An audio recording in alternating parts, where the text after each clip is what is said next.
So, hello dear student, good afternoon dear all. मैं Sumit Arora PW में आप सभी का बहुत बहुत स्वागत करता हूं। या डियर स्टूडेंट, फिलहाल जो आज हमारी सीरीज स्टार्ट हो रही है that is modern history.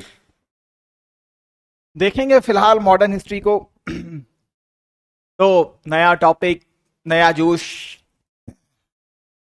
I hope so you are so excited for your modern history classes.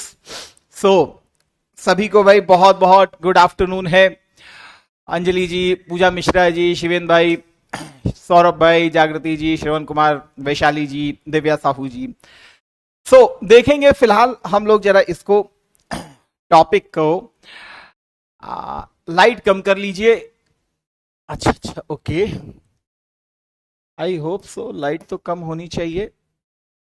Light तो नील है, लाइट नील है, ठीक है। तो बिल्कुल डाउन किया हुआ है मैंने कलर को, ठीक है। वो वैसे ही आज की क्लास का थोड़ा सा एक्साइटमेंट ही अलग है, तो इसीलिए आपको समझ में आ रहा होगा लाइट बहुत ज्यादा है, ठीक है। Thank you Ayushi ji, thank you. देखते हैं फिलहाल सेशन को। लेकिन आज मैंने स्पेशली क्लास केवल और केवल सिलेबस डिस्कशन के ऊपर ही रखी है आपसे। तो बहुत ही आसानी से, आराम से इस चीज को देखिएगा, क्योंकि फर्स्ट ऑफ ऑल अगर सिलेबस हमारी कमांड में होता है तो फिर प्रॉब्लम नहीं होती है चीजों को समझने के लिए। एंशिएंट हिस्ट्री नहीं होगी,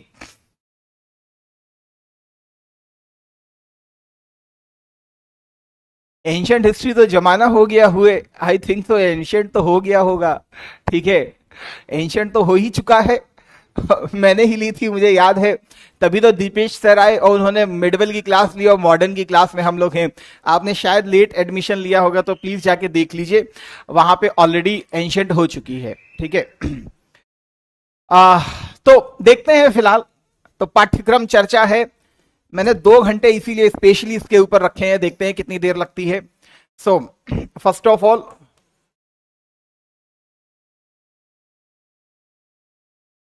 पाठ्यक्रम चर्चा ही है।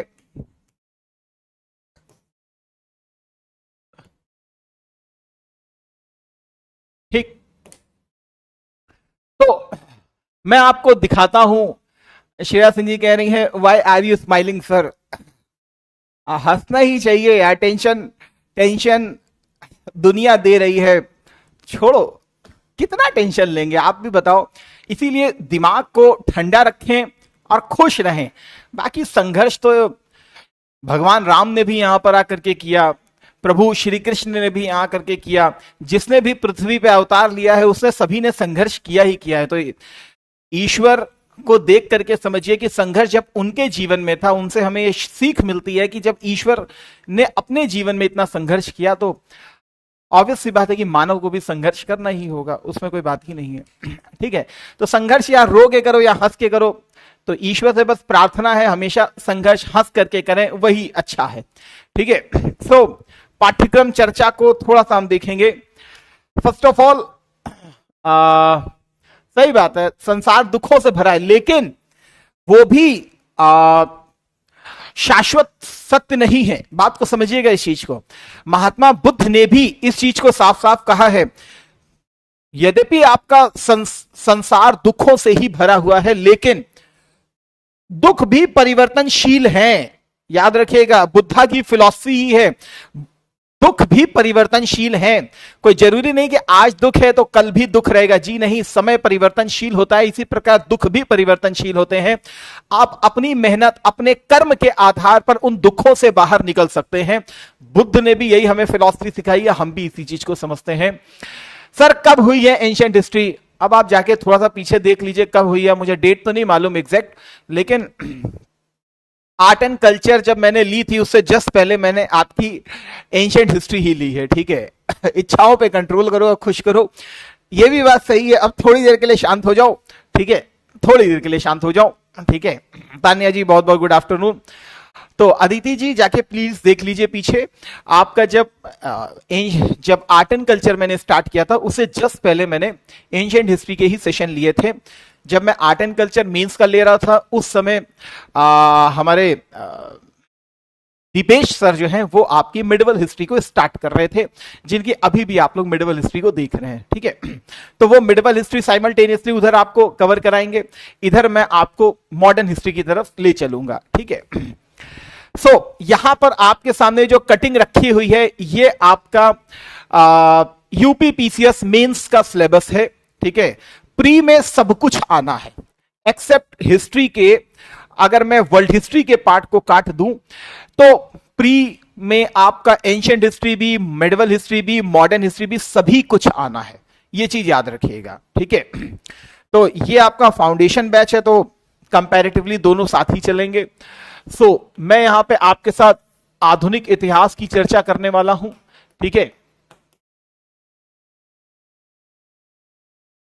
फिलहाल तो तीनों हैं आपके प्रीलिम्स में, यहां प्री का मैं आपको बता दे रहा हूं, तो प्री का पहले मैं बोल दे रहा हूं। प्री में आपका सब कुछ आना है, चाहे आपका एंशिएंट हिस्ट्री हो, चाहे आपका मध्यकालीन भारत हो, चाहे आपका आधुनिक भारत हो, ये सभी चीजें आनी हैं। लेकिन फिर भी जीएस का पेपर है तो हम एक अनुमान लगा करके चलते हैं कि मोस्टली आपसे जो क्वेश्चन पूछे जाएंगे वो मॉडर्न हिस्ट्री से ही पूछे जाएंगे, और अभी तक का ट्रेंड हमको यही चीज दिखा रहा है कि मॉडर्न हिस्ट्री से ही ज्यादातर क्वेश्चन आए हैं। अगर मैं एक औसत मान करके चलूं कि यदि 24 क्वेश्चंस भी आने हैं तो एटलीस्ट आप मान करके चलिएगा कि आधुनिक भारत से लगभग 16 क्वेश्चन के आसपास आपको देखने के लिए मिल सकते हैं। रेस्ट जो आपके 8 क्वेश्चन है उसमें एटलीस्ट 5 क्वेश्चन के आसपास एंशिएंट और 3 क्वेश्चन के आसपास मिडिवल आपको देखने के लिए मिल सकता है। यह थोड़ा बहुत वेरी कर सकता है, यह आयोग के ऊपर भी डिपेंड करता है कि आयोग किस तरीके से चीजों को लेकर चलता है। यह एक मैंने आइडियल सिचुएशन आपके सामने क्रिएट की है, लेकिन यह इधर भी जा सकता है, यह इधर भी जा सकता है। लेकिन हम यह मान करके चल सकते हैं कि आधुनिक भारत का पोर्शन जो है कंपैरेटिवली ज्यादा ही आपको देखने के लिए मिलेगा। यदि इन दोनों में अगर इसको कम किया गया तो बहुत बड़ी संभावना होगी कि एंशिएंट हिस्ट्री के पोर्शन को बढ़ाया जाए, लेकिन अभी तक हम ऐसा नहीं देख रहे हैं और आयोग भी कोई तूफानी हरकत ना करे तो मोर और लेस आपको यही चीज देखने के लिए मिलेगी, ठीक है। तो हम एंशिएंट को देख चुके हैं, अभी हम लोग मिसलेनियस की तरफ भी कुछ ना कुछ देखेंगे जरूर। मिडिवल हिस्ट्री आपको सर इस समय देख रहे हैं, यहां पर ये भी 5 हो सकते हैं, ये भी 3 हो सकते हैं।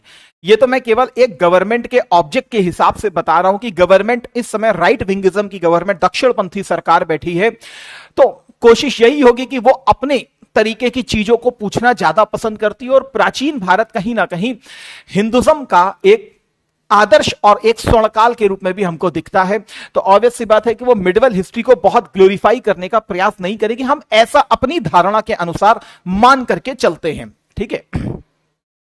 लेकिन यह भी सर्वकालिक ट्रुथ नहीं है जो मैंने आपसे बोला है, यह भी 5 हो सकता है, यह भी 3 हो सकता है, लेकिन इसकी संख्या कंपैरेटिवली आपको ज्यादा ही देखने के लिए मिलेगी, ठीक है। अब थोड़ा सा हम मेंस की तरफ चर्चा करते हैं, क्योंकि उसमें तो सारी चीजें आपकी आनी ही आनी है। बाकी बचता है आपका विश्व इतिहास, तो विश्व इतिहास आपके मेंस का पार्ट है, ना कि प्री का पार्ट। प्री में विश्व इतिहास से कुछ नहीं आना है। सबसे पहले हम देख लेते हैं कि ये आयोग ने हमको क्या दिया है। तो इस आयोग को अगर हम देखें तो आयोग की तरफ से पहला पोर्शन हम लोग कंप्लीट कर चुके हैं, जिसमें हमने कला के प्रारूपों इन सबको देख लिया था। जब हमने कला को भी स्टार्ट किया था तब भी हमने इसको सबसे पहले डिस्कस किया था। अब यहां पर हमारा जो सबसे इंपॉर्टेंट फेज स्टार्ट होने वाला है वो है ये वाला फेज, दैट इज आधुनिक भारतीय इतिहास। ये जो है मुख्य परीक्षा का है, इस चीज को याद रखिएगा। ये क्या है? दैट इज मुख्य परीक्षा का है। मैं इसीलिए पहली क्लास सिलेबस को ही लेता हूं ताकि आप आगे जाकर के मुझसे ये ना कहें सर मुख्य परीक्षा में पढ़ना क्या है। इसलिए मैं पहले से आपको बता रहा हूं और उसको भी मैंने ऑफ कर दिया है ताकि आपका दिमाग डाइवर्ट ना हो, लेकिन बड़े कायदे से इस चीज को समझ लीजिएगा, ठीक है।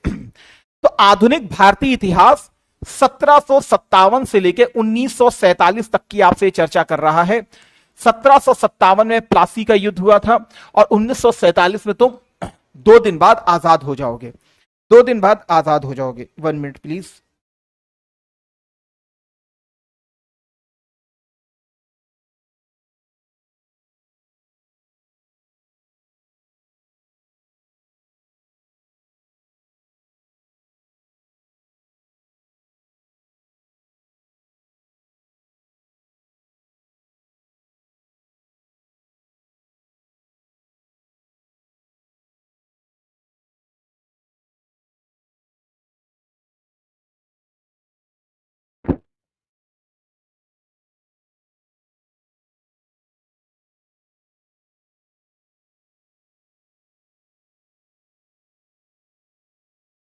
ठीक है।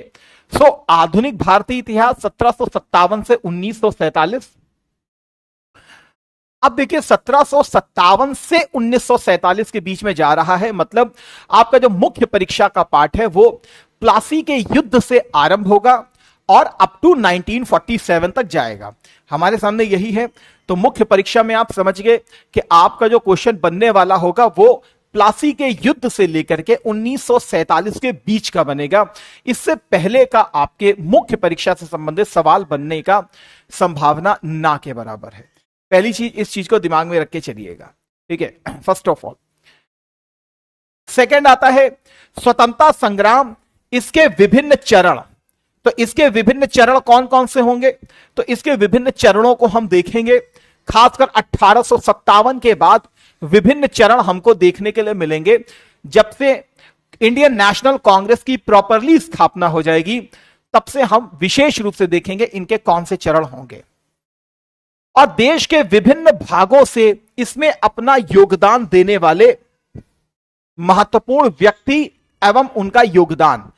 तो यहां पर देश के विभिन्न भागों से बात कर रहा है, तो देश के विभिन्न भागों से महाराष्ट्र से जो भी इंपॉर्टेंट पर्सनालिटीज हो, चाहे वो तिलक साहब हो, चाहे विपिन चंद्र पाल साहब हो, चाहे लाजपत राय साहब हो, तो मतलब ऑल इंडिया लेवल के पूरे हिस्ट्री को यहां पर कवर कर रहा है। इसीलिए बोल रहा है देश के विभिन्न भागों से इसमें अपना योगदान देने वाले महत्वपूर्ण व्यक्तित्व एवं उनका जो भी योगदान रहा हो, ठीक है। तो इस महत्वपूर्ण व्यक्तित्वों में जब आप हिस्ट्री को पढ़ते हैं तभी आपको चीजें समझ में आने लगती हैं। चाहे राजा राम मोहन रॉय का योगदान हो, ईश्वरचंद्र विद्यासागर का योगदान हो, दयानंद सरस्वती का योगदान हो। तो जब हम भारतीय पुनर्जागरण को पढ़ते हैं तो पुनर्जागरण इन्होंने ही किया है मेनली।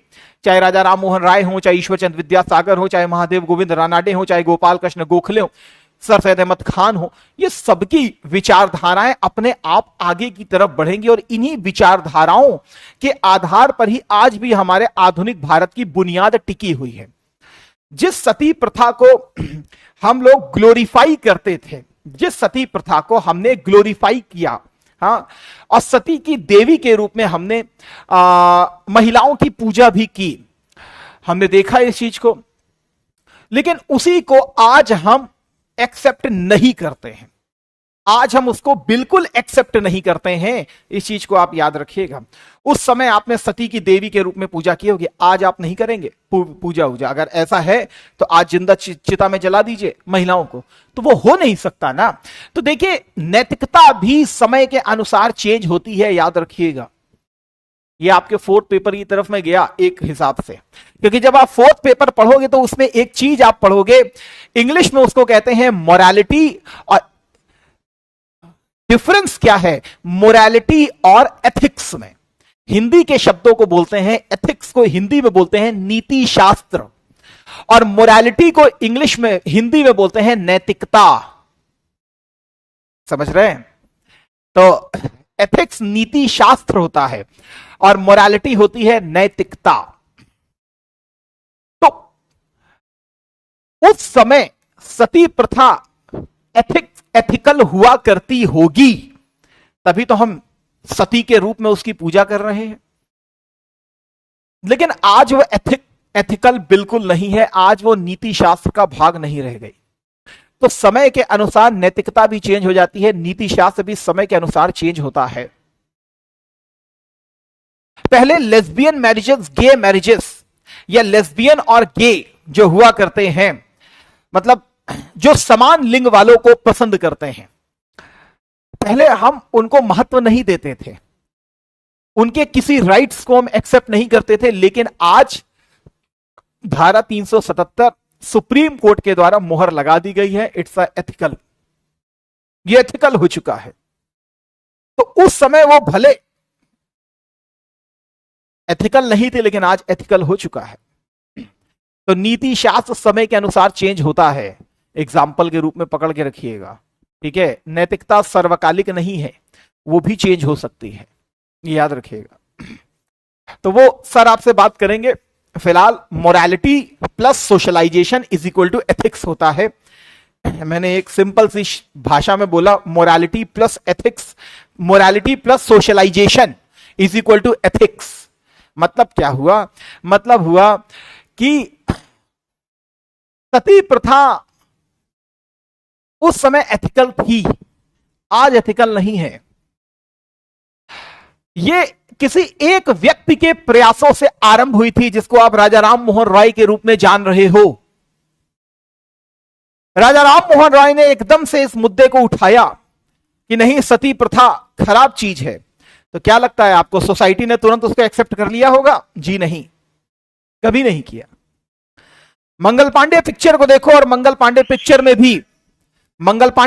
में भी तुमको ये चीज दिखाई गई कि जब अमीषा पटेल सती होने जा रही होती है तो एक अंग्रेज उसको बचाने आता है, जबकि एक भारतीय सैनिक जो आमिर खान था उस समय, उन्होंने उसको बचाने की वकालत बिल्कुल नहीं की थी। तो 1857 का दौर था वो।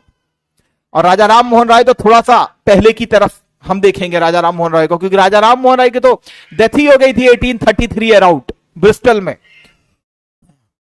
तो मुद्दा तो पहले ही उभर चुका था, लेकिन सोसाइटी उसको एक्सेप्ट नहीं करती। जैसे आज लेस्बियन मैरिज और गे मैरिजेस को एक्सेप्ट नहीं करता है सोसाइटी, लेकिन कब तक नहीं एक्सेप्ट करेगा आप ये बताइए?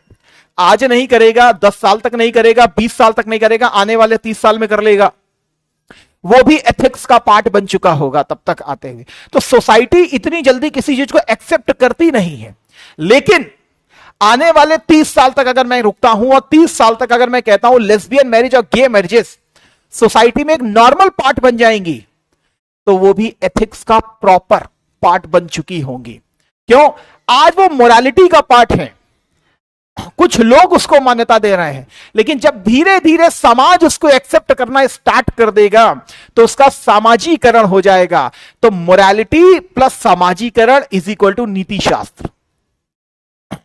तो दोनों में एक डिफरेंस होता है ये चीज कि मोरालिटी जो होती है वो व्यक्तिवादी होती है, वो एक व्यक्ति से जन्म ले लेती है, लेकिन नीति शास्त्र एथिक्स जो होता है वो सोसाइटी का एक अभिन्न अंग होता है, उसे समाज के द्वारा मान्यता प्राप्त हो चुकी होती है। अभी लेस्बियन मैरिज और गे मैरिजेस को मान्यता प्राप्त नहीं है, अभी लिव इन रिलेशनशिप को मान्यता प्रॉपर प्राप्त नहीं हुई है, इसीलिए वो स्टिल मोरालिटी का पार्ट है। लेकिन थर्ड जेंडर जो है उसको अब सरकारी नौकरियों में भी रिजर्वेशन प्राप्त हो चुका है, उसकी भी नौकरियों का प्रबंध किया जा रहा, तो वो स्टिल अब नैतिकता का, एथिक्स का पार्ट बन चुका है, वो एथिकल हो चुका है। तो समझ रहे हैं इस चीज को? तो ये सारी चीजें आती हैं आगे तो देखेंगे आगे हम लोग। तो उनका योगदान क्या है वो सब आपको देखना पड़ेगा, वो इतिहास के क्रम में ही हम पढ़ते हुए आगे निकलेंगे। इसके बाद आता है स्वतंत्रता के पश्चात देश के अंदर एकीकरण एवं पुनर्गठन। यहां पे पीसीएस का एक सबसे इंपॉर्टेंट कोर जोन है जिसको वो लगातार पकड़ता रहता है, वो है सरदार वल्लभ भाई पटेल का योगदान और देशी रियासतों का एकीकरण। देशी रियासतों का एकीकरण, यहां से एक क्वेश्चन आपको देखने के लिए मिलता है, या तो पटेल के ऊपर डालेगा या तो देशी रियासतों के ऊपर डालेगा। उसके बाद 2 क्वेश्चन यहां पर पूरे पेट पड़े हुए हैं, वो इन्हीं पेट के ऊपर तुमसे घुमा देगा तुमको क्वेश्चन को लेके। या नेहरू के योगदान क्या है, तो वो सब नॉर्मल चीजें हो जाती हैं कि नेहरू जी का क्या योगदान रहा।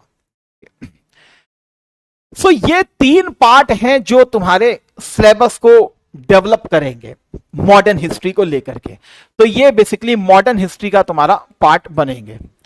इसके बाद विश्व इतिहास है, तो विश्व इतिहास हमारा अभी आगे का टॉपिक है, तो विश्व इतिहास के अभी टॉपिक के ऊपर डिस्कस करने का कोई मतलब नहीं है। लेकिन यहां पर कुछ टर्म्स जो आप अभी संविधान में अपने पढ़ोगे वो आप देख लो। जैसे यहां पर एक टर्म है दैट इज समाजवाद। तो समाजवाद तुम अपने संविधान में भी पढ़ लोगे तो वो संवैधानिक एंगल होगा। मैं जब समाजवाद की बात करूंगा तो मैं हिस्टोरिकल एंगल से बात करूंगा, लेकिन समाजवाद की कोर फिलॉसफी वही है समाजवाद। यहां पर समाज हमेशा ऊपर रहेगा, खत्म बात। यहां व्यक्ति ऊपर नहीं होगा, समाज हमेशा ऊपर रहेगा। ये समाजवाद का निर्माण जो हुआ है ये पूंजीवाद के ही कंटेम्परेरी हुआ है, इसी के ही विरोध स्वरूप हुआ है। पूंजीवाद, पूंजी हर आदमी की अपनी होती है। मेरी जेब में मेरा बटुआ जो पड़ा हुआ है, वॉयलेट पड़ा हुआ है, वो मुझे मजबूती प्रदान करेगा। तानिया जी के पास जो इनका बैग है, इनका जो पर्स है, वो इनको मजबूती प्रदान करेगा। ऐसे ही सभी लोग हैं, सभी के जेब में या जो बैग है, जो उनका पर्स है या जो उनका वॉयलेट है, वो उनका पर्सनल है, इंडिविजुअल है, वो उन्हीं को मजबूती प्रदान करेगा। यदि मेरे पास पैसे हैं तो मैं किसी भी चीज को खरीद सकता हूं। ऑब्वियस सी बात है, मेरे पास इतना पैसा है कि मैं जाकर के BMW खरीद लूं तो मैं खरीद लूंगा। तानिया जी के पास पैसा है कि वो जाके ऑडी खरीद ले तो खरीद लेंगी।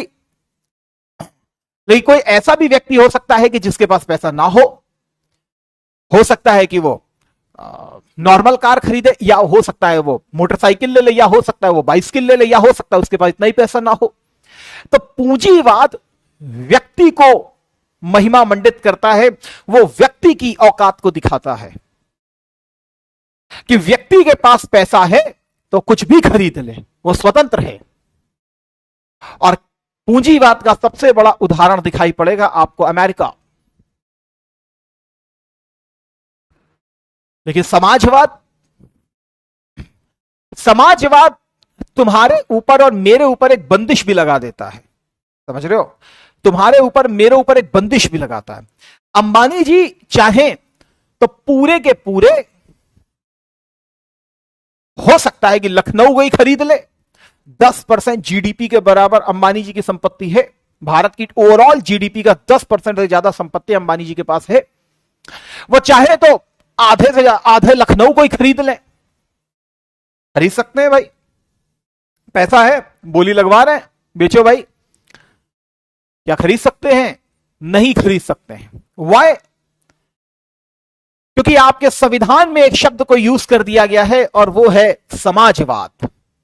मतलब समाज, तुम्हारे प्रियम्बल में पूंजीवाद शब्द को नहीं यूज किया गया, जबकि तुम्हारी अर्थव्यवस्था दोनों मॉडल पर काम करती है, पूंजीवाद पर भी काम करती है, समाजवाद पर भी काम करती है। इसका उदाहरण है कि तुम्हारे यहां निजी क्षेत्र भी काम करता है और सरकारी क्षेत्र भी काम करता है। निजी क्षेत्र जिसका अल्टीमेट मोटिव रहता है लाभ कमाना, और सरकारी क्षेत्र का अल्टीमेट मोटिव लाभ कमाना नहीं है, उसका काम वेलफेयर करना भी है। लेकिन निजी क्षेत्र का काम वेलफेयर का नहीं है। वो एथिक्स में पढ़ोगे आगे जाके, कंपैशनेट कैपिटलिज्म, वो आगे का टॉपिक है। आज वहां पर भी कुछ अवधारणाएं जन्म ले रही हैं, लेकिन वो अभी हमारा टॉपिक है नहीं। यहां मैं बेसिक तुमसे बात कर रहा हूं। अंबानी जी चाहे तो नहीं खरीद सकते। वाई? क्योंकि सरकार आगे आ जाएगी और अंबानी जी से कहेगी रुक जाओ, ठीक है तुम्हारे पास पूंजी है, लेकिन भारत एक अनिवार्य रूप से समाजवादी देश है। यहां समाज ऊपर आ चुका है, आपकी पूंजी महत्व नहीं रखेगी। ठीक है आपके पास पैसा है, लेकिन आपको यह छूट नहीं है कि आप कुछ भी खरीदने के लिए स्वतंत्र हो गए। जी नहीं, आपको ये हम स्वतंत्रता नहीं दे सकते हैं, क्योंकि समाजवाद का अस्तित्व समाज को ऊपर लाना है, व्यक्ति को नीचे कर देगा। समझ रहे हो? अगर सरकार को कोई हाईवे बनाना है और तुम्हारा घर या तुम्हारा खेत अगर वो बीच में आ रहा है, तो सरकार तुमको उचित मुआवजा देके तुम्हारे घर को तोड़वा भी सकती है, तुम्हारे खेत को ले भी सकती है। लेकिन 1976 से पहले, जब इन टर्म्स को जोड़ा गया 1978 में, 76 में जब इस टर्म को जोड़ा गया था, तब सरकार ऐसा नहीं कर सकती थी कि मुआवजा देके तुमसे ले ले, जमीन नहीं ले सकती थी। लेकिन 76 में 42वां संविधान संशोधन के द्वारा समाजवाद को इंट्रोड्यूस किया गया प्रियम्बल में, और फाइनली भारत अनिवार्य रूप से एक समाजवादी देश हो चुका है। पूंजीवादी देश नहीं है, अनिवार्य रूप से समाजवादी देश है। भले ही हमारी अर्थव्यवस्था मिश्रित प्रकार की है, लेकिन भारत एक अनिवार्य रूप से समाजवादी देश है। यह प्रियम्बल में लिख दिया गया है, समाजवाद शब्द आ चुका है।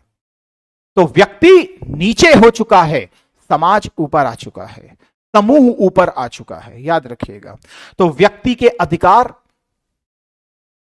को प्रतिबंधित किया जा सकता है। यदि एक बड़े समूह के अधिकारों को संरक्षित करना हो तो तुम्हारे अधिकारों को सरकार वायलेट कर देगी उसी समय। हाईवे बनाने से लोगों की कनेक्टिविटी और जुड़ाव बहुत अच्छा होगा, तो इस आधार पर तुम्हारी संपत्ति को सरकार जब्त कर लेगी। जब्त करने का मतलब है उचित मुआवजे सहित जब्त कर लेगी, आपको मुआवजा देगी। वो हो सकता है कि आपका घर ऐसी जगह पे आ रहा हो जहां से हाईवे बनाने पर हो सकता है कि आगे कहीं एक बड़ा हॉस्पिटल बनाया जाना हो, प्रस्तावित हो सकता है कि आपके घर को भी तोड़ देगी। आप इलाहाबाद के आसपास अगर देखें तो इलाहाबाद में तो वो तो चलिए अतिक्रमण था, वो तो अतिक्रमण था, मैं तो वैलिड की बात कर रहा हूं। जेवर हवाई अड्डा बन रहा है तो यहां से उठाया गया है, किसानों से कहा है जमीनें बेचिए, जो आपका सर्कल रेट है वो हम देंगे, मुआवजा हम तय करेंगे, लेकिन बेचना तो पड़ेगा आपको।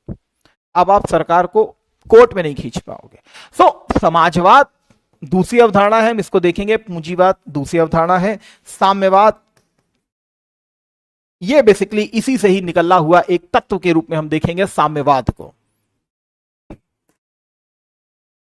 तो देखेंगे ये सारी चीजें क्या हैं। ठीक है, भारत एक लोकतांत्रिक समाजवादी राष्ट्र है। एज अ डेमोक्रेटिक सोशलिज्म की तरफ हम लोग जाते हैं, क्योंकि जहां लोकतंत्र आ जाता है वहां पर लोक भी है और तंत्र भी छुपा है। लोक का मतलब लोग और तंत्र का मतलब सिस्टम। लोक का मतलब लोग, तो लोग व्यक्ति भी हो सकता है, एक समूह भी हो सकता है। तो व्यक्ति के अधिकार भी यहां संरक्षित हैं और समूह के अधिकार भी यहां संरक्षित हैं। व्यक्ति का मतलब अंबानी जी, मतलब पूंजीपति को भी यहां बढ़ावा दिया जाएगा, और समूह तो सरकार भी यहां पर चली आएगी साथ में। तो दोनों के अधिकारों को संरक्षित करने का प्रयास किया गया है, लेकिन हमेशा व्यक्ति के अधिकारों को कभी भी समूह के अधिकार के ऊपर प्रोमिनेंसी नहीं दी जाएगी, क्योंकि समाज सबसे पहले है। व्यक्ति समाज का पार्ट है, ना कि समाज व्यक्ति का पार्ट है। समझ रहे हैं? व्यक्ति समाज का पार्ट है, तो समाज के अधिकार हमेशा ऊपर रहेंगे। तो समाजवाद आपको दिखाई देगा, देखेंगे हम लोग आगे। खासकर भारत में, आधुनिक भारत में इस समाजवाद की जो हमको सबसे बड़ी छवि देखने के लिए मिलेगी वो 1917 के बाद से देखने के लिए मिलेगी, जब रशिया की क्रांति हो जाएगी। तब भारत में भी समाजवाद का डंका पीटना चालू हो जाएगा। तो वो हम देखेंगे उस समय से। ठीक है, थोड़ा सा इसको आपके साथ कोरिलेट कर लेते हैं। ये क्या है, मैं थोड़ा सा इसके ऊपर एक डायग्राम खींच रहा हूं, दिमाग को समझने का प्रयास कीजिएगा, क्योंकि हम कोई सिलेबस, हम कोई टॉपिक को नहीं डिस्कस कर रहे हैं, हम तो केवल एक जनरल व्यू देख रहे हैं 1757 से 1947 के बीच में हमें पढ़ना क्या है। ठीक है,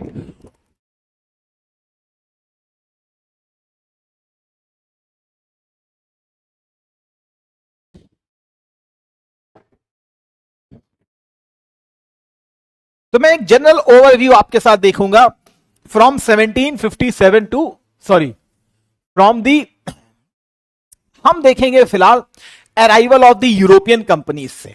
मैं 1757 से आपका कोर्स चालू नहीं कर रहा हूं, नहीं तो 1757 में तो अंग्रेज जीत जाएंगे, सिराजुद्दौला हार जाएगा और प्लासी के युद्ध जीत जाएंगे।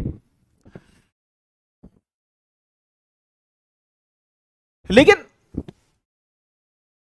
1759 में डच हार जाएंगे, 1760 में फ्रांसीसी हार जाएंगे। लेकिन कैसे हारेंगे ये, हमको ये भी तो देखना पड़ेगा कि कौन है पुर्तगाली, कौन है डच, कौन है फ्रांसीसी, ये कैसे आए, क्या इन्होंने यहां पर किया, और कैसे 1757 का युद्ध हो गया, हमको पहले देखना पड़ेगा। आपके सर आपको मुगल एम्पायर पढ़ाएंगे, शिवाजी पढ़ाएंगे, वो अलग है, साइमल्टेनियसली चलेगा। मैं मुगल और शिवाजी उधर की तरफ नहीं जा रहा हूं, मैं केवल अराइवल ऑफ यूरोपियन कंपनीज को देखूंगा सबसे पहले, क्योंकि मुझे अराइवल ऑफ यूरोपियन कंपनीज को देखना होगा।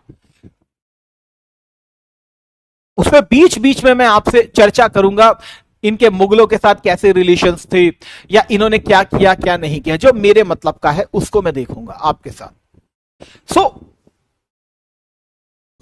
आपको भी मालूम है कि 1498 टू मैं आपसे 1947 तक की चर्चा कर रहा हूं। वाई 1498? क्योंकि 1498 में ही यूरोप की एक पावर थी जो भारत में आई थी। सबसे पहले अगर मैं बात करूं तो मैं आपसे जो डिस्कस करूंगा वो है दैट इज यूरोपियों का भारत आगमन।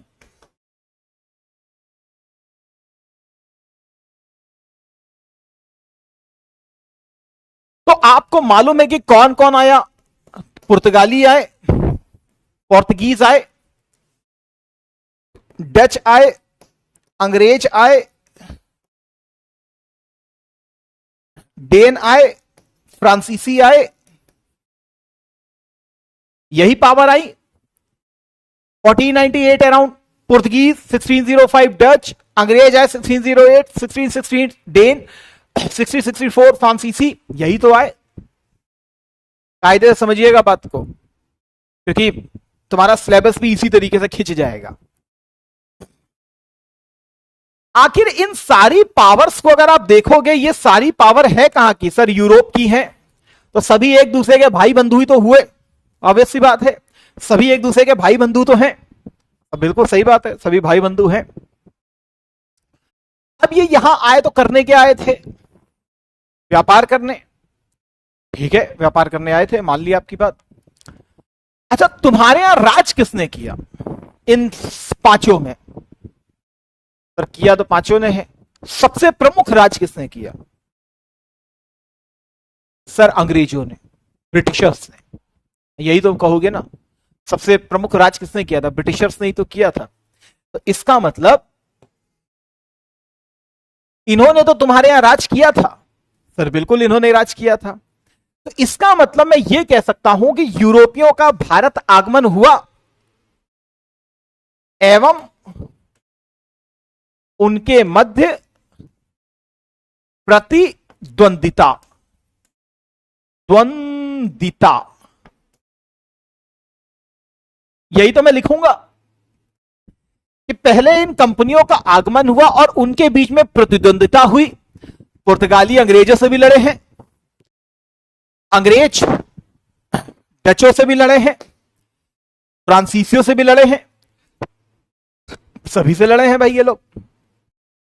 लेकिन अल्टीमेट सॉवरेन सबसे उभर करके कौन सामने आया? तो आपको मालूम है सबसे ज्यादा उभर करके सामने आए कौन? ब्रिटिश। यही तो हुआ, यही तो हुआ था, बिल्कुल हुआ था। इसके लिए ब्रिटिशों ने हराया होगा किसको? पुर्तगालियों को भी हराया होगा, इन्होंने डचों को भी हराया होगा, इन्होंने फ्रांसीसियों को भी हराया होगा। है कि नहीं है? बिल्कुल है। अगर मैं तुमसे यह कहूं पुर्तगाली हारे और बाद में ये चलेगा कहां? ब्राजील। तो इन्होंने ब्राजील को ही अपना, जैसे अंग्रेजों ने हमारे यहां राज किया ना, वैसे ही पुर्तगालियों ने ब्राजील पे भी राज किया। इसी प्रकार ये डच, ये भी अंग्रेजों से हारे या कुछ बंटवारा हुआ, वो सब आगे देखेंगे हम, वो अभी हमारे देखने का पार्ट है नहीं। तो अंग्रेजों से इनका भी एक समझौता हो गया था। इन्होंने इंडोनेशिया पर राज किया प्रॉपर। जैसे ब्रिटिशों ने हमारी बैंड बजाई थी ना 200 सालों तक, वैसे ही डचों ने भी कस के कुटाई की है पूरी तरीके से इंडोनेशिया वासियों को, खूब चूसा इन्होंने इंडोनेशिया वासियों को। तो आप ये समझ लो बस कि जैसे अंग्रेजों ने हमारी हालत खराब की, वैसे ही डचों ने, कमबख्तों ने इंडोनेशिया की भी हालत खराब की। बाकी बचे फ्रांसीसी। तो फ्रांसीसी भी हार हार करके भाग जाएंगे कहां? यूरोप। कब हारेंगे? देखो, फाइनल जो डिफीट दी जाएगी इनको, फाइनल, प्रॉपर फाइनल डिफीट जो दी जाएगी डचों को, ये हारेंगे 1759 में। मतलब 1757 तुम्हारा सिलेबस है, तो 2 साल बाद हारेंगे कौन? डच। और 1760 में फाइनल हारेंगे ये भारत में। तो इसका मतलब 1757, 3 साल बाद हारेंगे कौन? फ्रांसीसी। 1760 में। यूपीएससी ने मेंस में क्वेश्चन डाला, फ्रांसीसियों के भारत में पतन के क्या कारण थे, या अंग्रेजों के समानांतर फ्रांसीसी शक्ति भारत में कैसे खत्म हो गई। यूपीएससी में क्वेश्चन आया, पीएससी में अभी तक क्वेश्चन नहीं डाला गया, लेकिन आने की संभावना है उसकी भी। तो यूपीएससी में ऑलरेडी डाल चुका है क्वेश्चन। क्यों डाला फ्रांसीसी के ऊपर? क्योंकि 1757 के बाद की परिस्थिति है, ना कि 1757 के पहले की परिस्थिति है। तो हमारा भी मेंस का ऑब्जेक्ट जो रहेगा 1757 के बाद से रहेगा। मैं उससे पहले आपसे मेंस रिलेटेड बात नहीं करूंगा, उससे पहले हम प्रीलिम्स स्पेसिफिक ही चीजों को देखेंगे। लेकिन 1757 पे जैसे ही आएंगे तो मेंस का भी हमारा साइमल्टेनियसली चीजें चालू हो जाएंगी। ठीक है, अब फाइनली हराया किसने? ब्रिटिशों ने। फाइनल हराया किसने? ब्रिटिशों ने। ये सब तो यूरोप के ही थे, तो सब भाई बंधु ही थे एक प्रकार से। मामा चाऊ ताता पाचा इन्हीं के लड़के होंगे, मान के चल सकते हो यार। सभी यूरोप के हैं तो भाई भाई हुए ना, हर भारतीय भाई भाई, तो वैसे ये भी भाई भाई आपस में लड़ मर रहे थे। लेकिन इसमें सबसे उभर करके कौन सी पावर आई सामने? अंग्रेज। कब आई? कब आई? 1760 में। सिलेबस दिया गया 1757 से। ठीक है, मान लिया कि 1757 में इन्होंने प्लासी जीता, मान लिया मैंने। लेकिन डच हारे, फ्रांसीसी हारे 1760 में प्रॉपर। तो अब इकलौती व्यापारिक कंपनी जो मतलब मजबूत थी यहां पर, कौन रही? सर अंग्रेज रहे। अब यही तो होगा कि नहीं होगा? सर बिल्कुल होगा। तो अब खुद सोचो दिमाग में, उस समय भारत में कौन सी पावर होगी? पहले देखो, हमेशा याद रखना एक चीज याद रखना, पहले आदमी घर वालों से लड़ता है, घर वालों से जीतता है, उसके बाद क्या कहते हैं, बाहर जाकर के अपना नाम कमाता है। याद रखिएगा इस चीज को। पहले जाके आप बाहर नाम नहीं कमा पाओगे, पहले घर वालों से ही उलझना पड़ेगा। अभी तुम्हारी यूपीपीएससी की जर्नी स्टार्ट हुई है, अभी तो बहुत चीजें देखने के लिए मिलेंगी, बहुत चीजें सुनने के लिए मिलेंगी, और तुम वो सुन सुन करके इतने मजबूत बन जाओगे कि जब तुम सफल होगे तो तुम देखोगे, तुमको हर आदमी का चेहरा पहले ही याद आ जाएगा कि कौन कैसा है, कौन कैसा नहीं है। याद रखिएगा इस चीज को, देख लीजिएगा आप, कौन मेरा चहेता था, कौन नहीं था, किसने मुझे मेरी पूरी यूपीपीएससी जर्नी में प्रॉपर सपोर्ट किया, किसने नहीं किया। बहुतों के चेहरे उजागर होंगे, देखना। बहुत ताने मारने वाले भी प्रकट होंगे, अरे कौन इस परीक्षा में सफल होता है यार, बहुत होंगे ऐसे, समझ रहे हो। और जिस दिन तुम सफल होगे उस दिन सबसे पहले वही आगे कहेगा, हमको तो पता ही था कि तुम निकाल लोगे। और इसके लिए तो हम भगवान से प्रार्थना भी करते थे लगातार, समझ रहे हो। तुम भी कहोगे हाँ निकट्टू कहीं के, अब तो तुम भी कहोगे कि तुम प्रार्थना करते थे, बेटा हमारा ये काम करवा देना।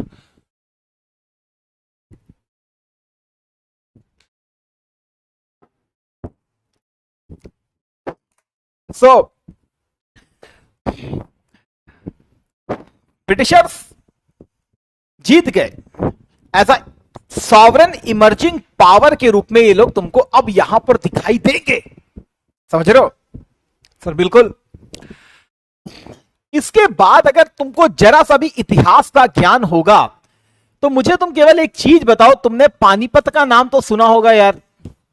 पानीपत का 3rd वॉर हुआ था, भले ही अभी तक सर ने तुम्हें पढ़ाया भी नहीं हो, फिर भी क्या कहते हैं, पानीपत का 3rd वॉर तो बहुत ज्यादा प्रसिद्ध है, जो कि 1761 में हुआ था। किसके बीच में हुआ था? मराठा। और किसके बीच में हुआ था? छोड़ दो, इसके बीच में होता, मुझे उसके अंदर नहीं जाना।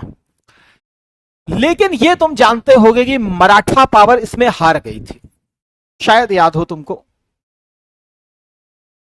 मराठा पावर इसमें हारी थी। यहां केवल मराठा पावर हारी नहीं थी, यहां उस समय भारत भी हार रहा था। जरा दिमाग से सोचना, क्योंकि इन सब चीजों को हम लोग आगे डिटेल में अध्ययन करेंगे आपके साथ, लेकिन फिर भी बेसिक आपको पता होना चाहिए। तो मैं बेसिक की तरफ जा रहा हूं केवल। 1947 अभी आजाद भी करा देंगे, लेकिन फिर भी मैं कुछ बात कर रहा हूं जो चीजें समझने के लिए आपके जरूरी है। मराठा पावर हारी थी। मराठों को मुगलों का स्वाभाविक उत्तराधिकारी माना जाता था कि मुगल हटेंगे तो मराठा पावर ही आकर के बैठेगी यहां पर। लेकिन वो मराठा पावर 1761 का एक युद्ध हार चुकी थी, जबकि 1757 का प्लासी, यहां डच, यहां फ्रांसीसी, इन सबको हरा करके एक पावर अपने आप को मजबूती से लेकर के आ रही थी। यही चीज था।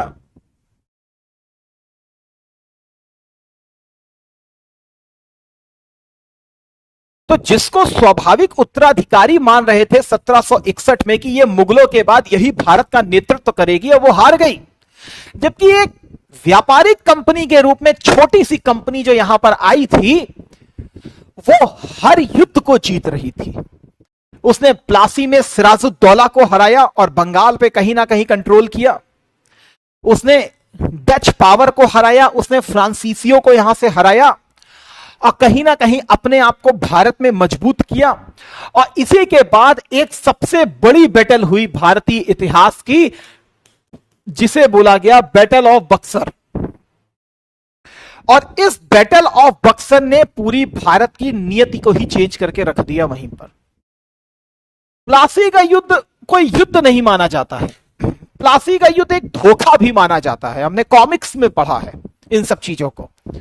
प्लासी का युद्ध तो एक धोखे के समान था, जहां सिराजुद्दौला का जो आर्मी कमांडर है उसने उसके साथ धोखा कर दिया था। आप खुद ही सोच लीजिए, आर्मी कमांडर ने धोखा कर दिया तो फिर राजा की कोई औकात ही नहीं बची, क्योंकि हमेशा आर्मी अपने जनरल को देखती है।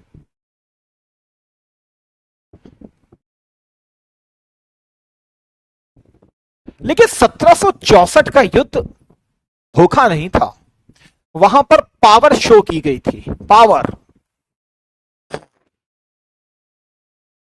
पावर शो की गई। कौन सी पावर? क्योंकि ये जो युद्ध था, यहां पर 3 लोग खड़े हुए थे सामने। एक तरफ तो मुगल राजा खड़ा हुआ था,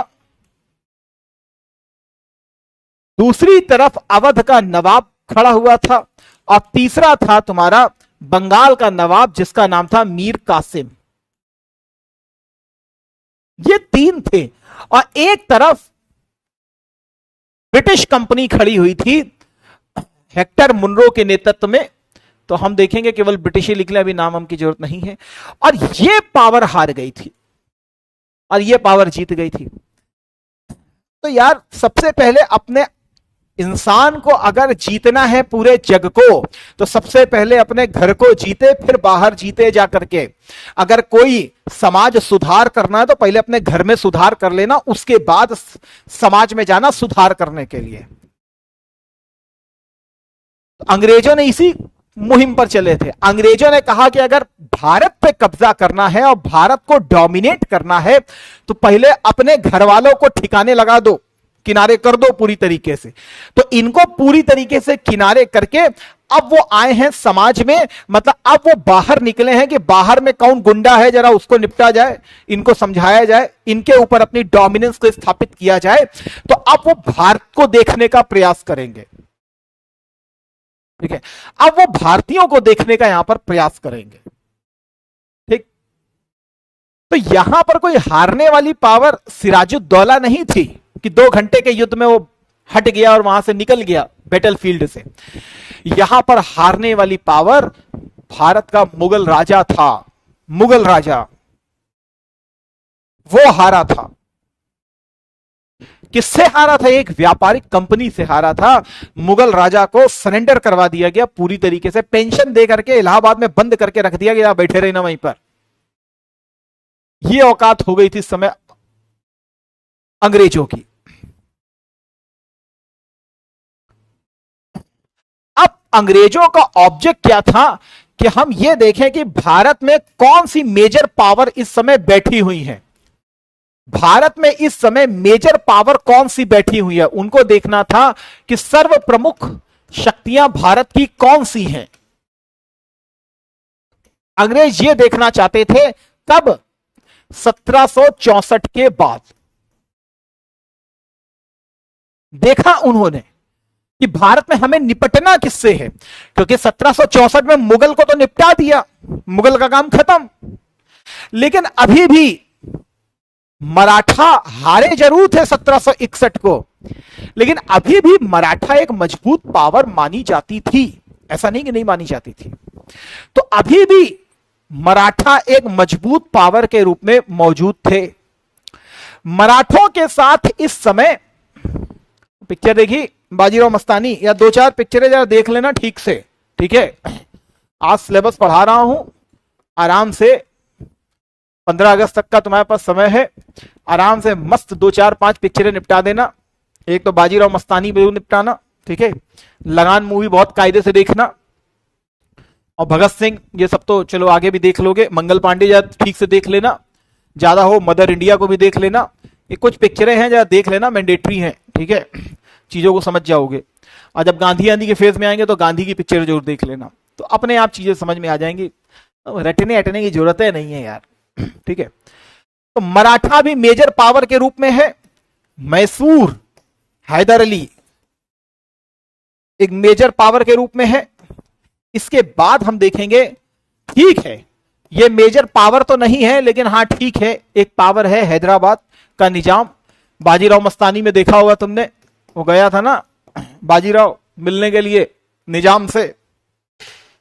अरे जब प्रतिनिधि कहता है कि जब बाजीराव जाता है उत्तर की तरफ हमला करने के लिए, तो पहले कहता है दक्षिण में निजाम से निपट लें, है।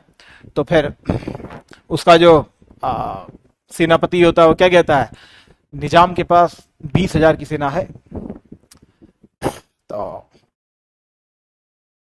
बाजीराव क्या कहता है, तुमको ये निजाम को पता है उसके पास 20,000 की सेना है, तुमको पता है 20,000 की सेना है, मुझको पता है 20,000 की सेना है, हमारे पास कितनी सेना है?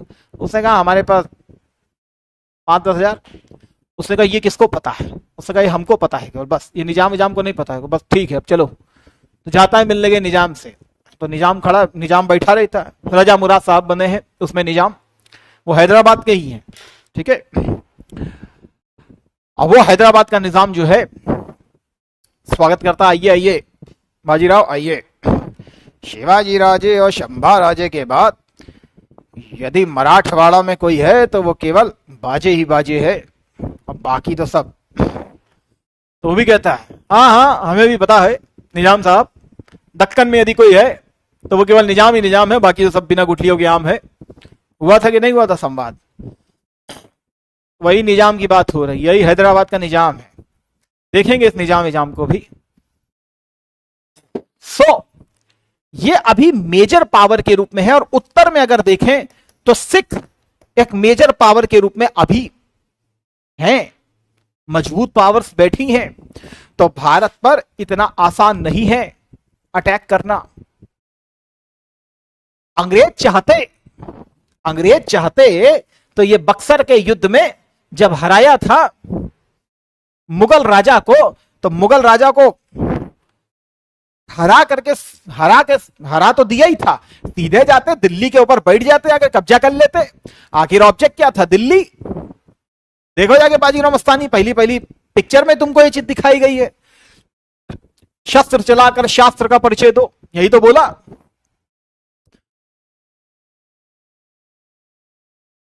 शस्त्र से उसने 2 टुकड़े कर दिए थे उस मोरपंख के,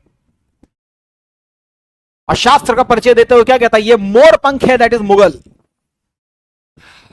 और ये है तुम्हारा क्या कहते हैं, वो मिट्टी है हिंदुस्तान की और मोर पंख है मुगल, और ये बाण जो है वो है मराठा साम्राज्य का।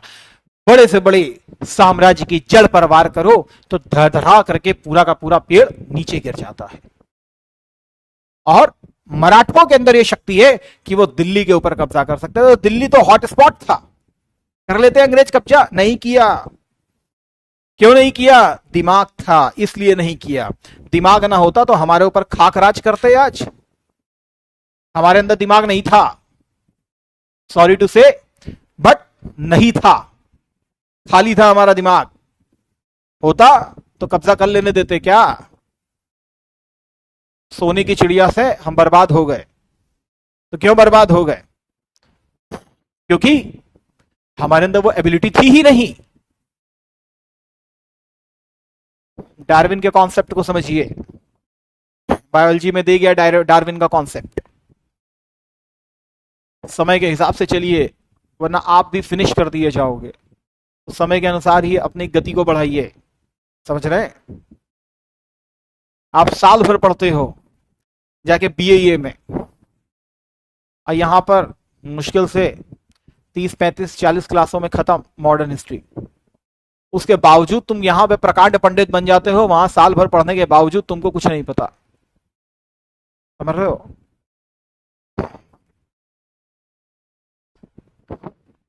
समय की गति को समझो। अंग्रेज तुमको यही सिखा गए, समझिए। ब्रिलियंट थे, इसीलिए तो राज कर गए। आज भी उन्हीं की लेगेसी को तो हम लोग निभा रहे हैं बहुत हद तक। आज ये पार्लियामेंट्री फॉर्म ऑफ गवर्नमेंट चल रहा है, किसका दिया हुआ है? उन्हीं का ही तो है, उसी को तो हम लोग कंटिन्यू कर रहे हैं। तो किसी से सीखने में कभी बुराई नहीं होनी चाहिए, इसमें कोई गलत बात नहीं है। लेकिन उनका ऑब्जेक्ट गलत था। उनका ऑब्जेक्ट था भारत को प्राइमरी रूप से लूटना।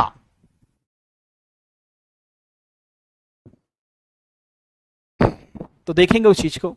तो अभी ये मेजर पावर बैठी हुई हैं, तो धीरे धीरे इनका भी सफाया किया जाएगा। अंग्रेजों ने किसी से एक युद्ध में कभी नहीं जीता, कुछ भी कभी एक युद्ध में किसी से नहीं जीता।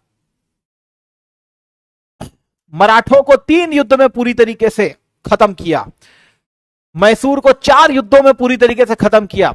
इसने तो सरेंडर कर दिया पूरी तरीके से। सिखों से भी 2 युद्ध लड़ने पड़े इनको प्रॉपर। लेकिन सिखों का एरिया कौन सा होगा, क्या सोचते हैं आप? पंजाब। पंजाब मेन उनका सेंटर है, मेन सेंटर है उनका पंजाब। लेकिन अंग्रेज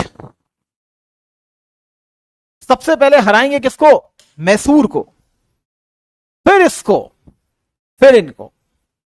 तो पहला ये जाएगा, दूसरा ये जाएगा, तीसरे नंबर पे ही जाएंगे। बाकी छोटे मोटे स्टेट्स की तो मैंने बात ही नहीं की आपसे। सो धीरे धीरे इन सबको हटाया जाएगा। मतलब अगर मैं बोलूं तो 1799 में मैसूर फिनिश, खत्म।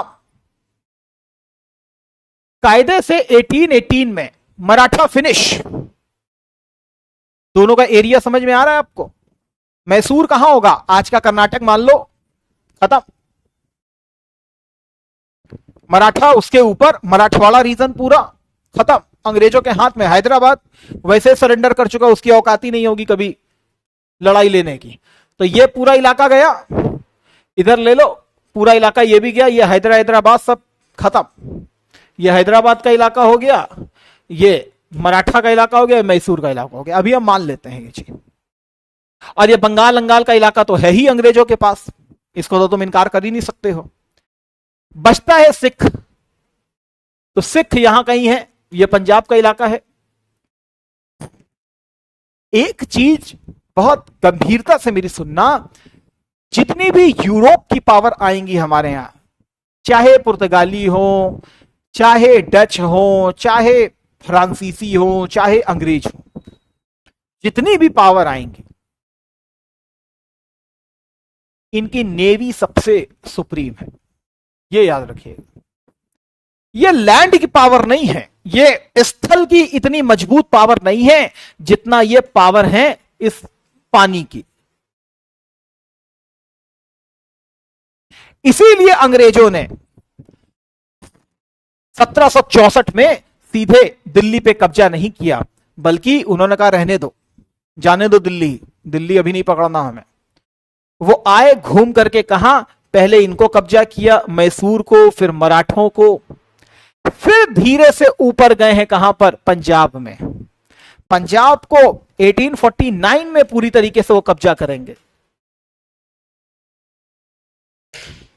जब जरूरत होगी।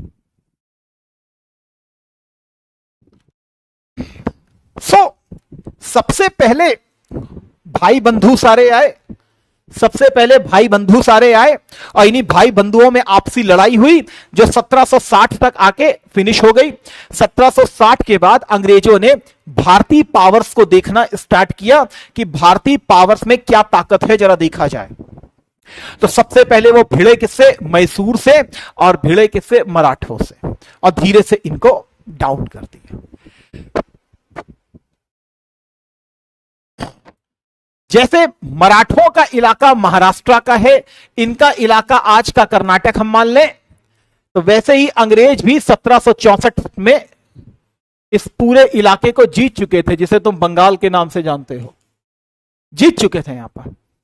और धीरे धीरे 1764 के बाद से ही उन्होंने यहां पर अपनी ग्रिप को मजबूत बनाना स्टार्ट किया था अंग्रेजों ने। इनका जो पहला टाइम फ्रेम माना जाता है अंग्रेजों का, वो माना जाता है 1757 से 1813। पहला जो टाइम फ्रेम मैं आपके सामने खींच रहा हूं वो है 1813 1757, जब वो प्लासी का वॉर लड़ेंगे। पहली चीज, 1759 में वो डचों को हराएंगे, 1760 में वो फ्रांस को हराएंगे, फ्रेंच को हराएंगे, 1761 में वो मराठा पावर हारेगी, 1764 में वो बक्सर जीतेंगे। और ये सबसे बड़ा गेम चेंजिंग पॉइंट होगा, यहां से अंग्रेजों का कब्जा बंगाल के ऊपर पूरी तरीके से हो जाएगा। पूरी तरीके से ये बंगाल को कब्जा कर लेंगे। कौन? अंग्रेज, बक्सर से। जैसे मराठे महाराष्ट्र से अपना शासन चलाते हैं, मैसूर से हैदर अपना शासन चलाता है, वैसे ही अंग्रेज बंगाल से अपना शासन चलाएंगे। अब ये तीन पावर इस तरीके से आप देखिए,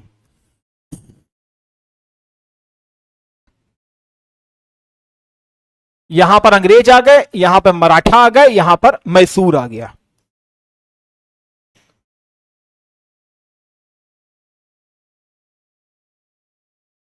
ये तीनों चीजें यहां पर होंगी।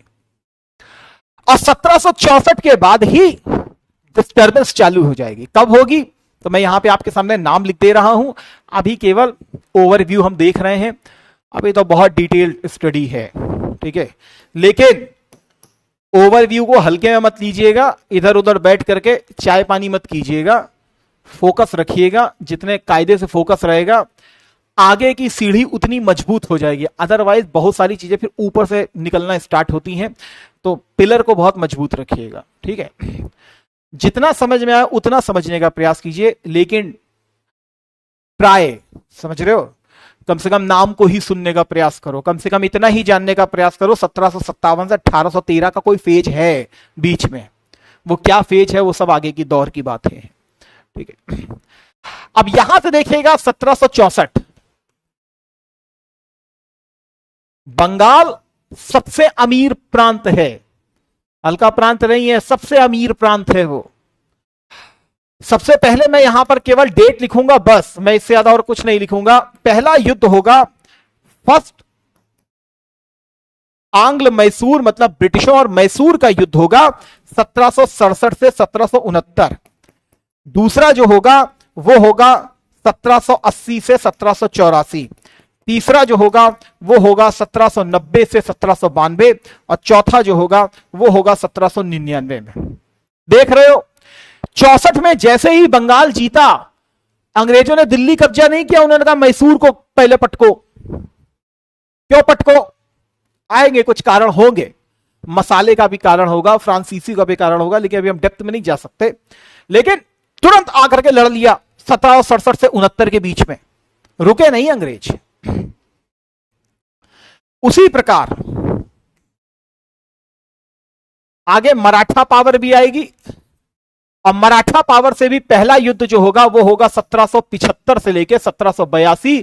दूसरा जो होगा वो होगा 1803 से 1805, और तीसरा जो होगा वो होगा 1818। यहां 1780 से 84, यहां 1775 से 82 लड़ाई हो रही है। तो लगातार आप एक चीज की गौर फरमाइए जरा, 57 से 1813 के बीच में अंग्रेज कहीं ना कहीं युद्ध करते हुए आपको दिखाई देंगे, फुर्सत में नहीं है। देख लो, थोड़ा बहुत डिस्टर्बेंस चल ही रही है। अभी तो मैं पूरे नाम लिख भी नहीं रहा हूं यहां पर, लेकिन डिस्टर्बेंस तो कंटिन्यू है, वो रुकी नहीं है। आदमी लड़ ही मर रहा है इस समय तक।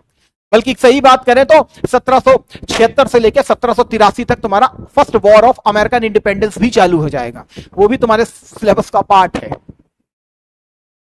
तो अमेरिका का भी स्वतंत्रता संग्राम जो है वो 1776 से लेकर 1773 के बीच में स्टार्ट हो जाएगा। और इसी के बाद अगर मैं बात करूं तो 1789 से लेकर 1813 तक फ्रेंच क्रांति भी हो जाएगी। यह 1813 इसीलिए शब्द वहां पर रखा गया है। 1813 एक लैंडमार्क ईयर है जब कुछ हरकत होने वाली है। बताने का मतलब मेरा यह है कि 1757 से लेकर 1813 के बीच का जो समय है वो अंग्रेजों का केवल और केवल युद्ध में ही दिखाई दे रहा होगा आपको। अंग्रेज शांति में नहीं है बिल्कुल भी। आप देख लीजिए, कहीं ना कहीं हर 2-4-5 साल बाद लड़ाई हो ही रही है, कोई ना कहीं पे मर रहे हैं, लड़ रहे हैं, कुछ ना कुछ हो ही रहा है, डिस्टर्बेंस क्रिएट है। अब आप जरा दिमाग में सोचो, अब दिमाग में अपना प्रेशर दो और सोचो, जब इतने बड़े युद्ध का माहौल हो रहा होगा, क्या अंग्रेज तुम्हारे यहां कोई बहुत बड़ा मेजर चेंज कर पाएंगे? क्या उनके पास इतना समय होगा कि वो कोई बहुत बड़ा मेजर चेंज कर सके तुम्हारे यहां? नहीं, कभी नहीं कर पाएंगे। अरे जब युद्ध लड़ा जाता है तब आदमी की सबसे बड़ी जरूरत होती है पैसा। पैसा लाओ, पैसा लाओ, पैसा लाओ। इस समय अंग्रेजों का केवल एक ही फोकस है, पैसा लाओ, जितना लूट सकते हो लूटो, पैसा लाओ, पैसा लाओ, जैसे मिले वैसे लाओ। अंग्रेजों का केवल एक ऑब्जेक्ट है यहां पर, तो पैसे की तरफ केवल फोकस कर रहे हैं और कुछ नहीं। पैसा तो आगे और तेजी से बढ़ेगा, लेकिन अभी तो नए नए आए हैं ना। नए नए का मतलब है अभी तो नया नया क्षेत्र जीता है। 1764 में तो अभी बंगाल पूरी तरीके से राजा बने हैं बंगाल के एक प्रकार से। ऑब्जेक्ट क्या है? पैसा लाओ, जितना ला सकते हो उतना लाओ। क्या कोई बहुत बड़ा चेंज करने का प्रयास करेंगे? तुम्हें अंग्रेजी सिखाने का प्रयास करें, कुछ ऐसा करेंगे? खुदा लड़ाई से उनको फुर्सत मिले तब तो तुमको कुछ सिखाएं कि चलो तुम्हारे लिए अंग्रेजी ले आए, कुछ ले आए। वो कहेंगे भैया पहले लड़ी मर लो यार। अगर हमें किसी आदमी को डोमिनेट करना है तो हम कभी बराबरी से डोमिनेट नहीं कर पाएंगे, हमको उसको तोड़ देना होगा, तब हम उसके ऊपर डोमिनेट करेंगे। याद रखिएगा इस चीज को। तो मराठे अभी लड़ रहे हैं, सर मिला करके लड़ रहे हैं, आओ सीना तान के लड़ रहे हैं उनसे। मैसूर सीना तान के लड़ रहा है, तो कभी वो तुम्हारी बात को एक्सेप्ट करेगा? कभी ना करेगा। तो ये कॉन्फ्लिक्ट का पूरी तरीके से दौर है जो चल रहा है इस समय। और अंग्रेज इस समय कोई तुम्हारे यहां नीतियां पीतियां नहीं लाएंगे ज्यादा। अंग्रेज कोई नीति फीति तुम्हारे यहां इस समय नहीं लाने वाले।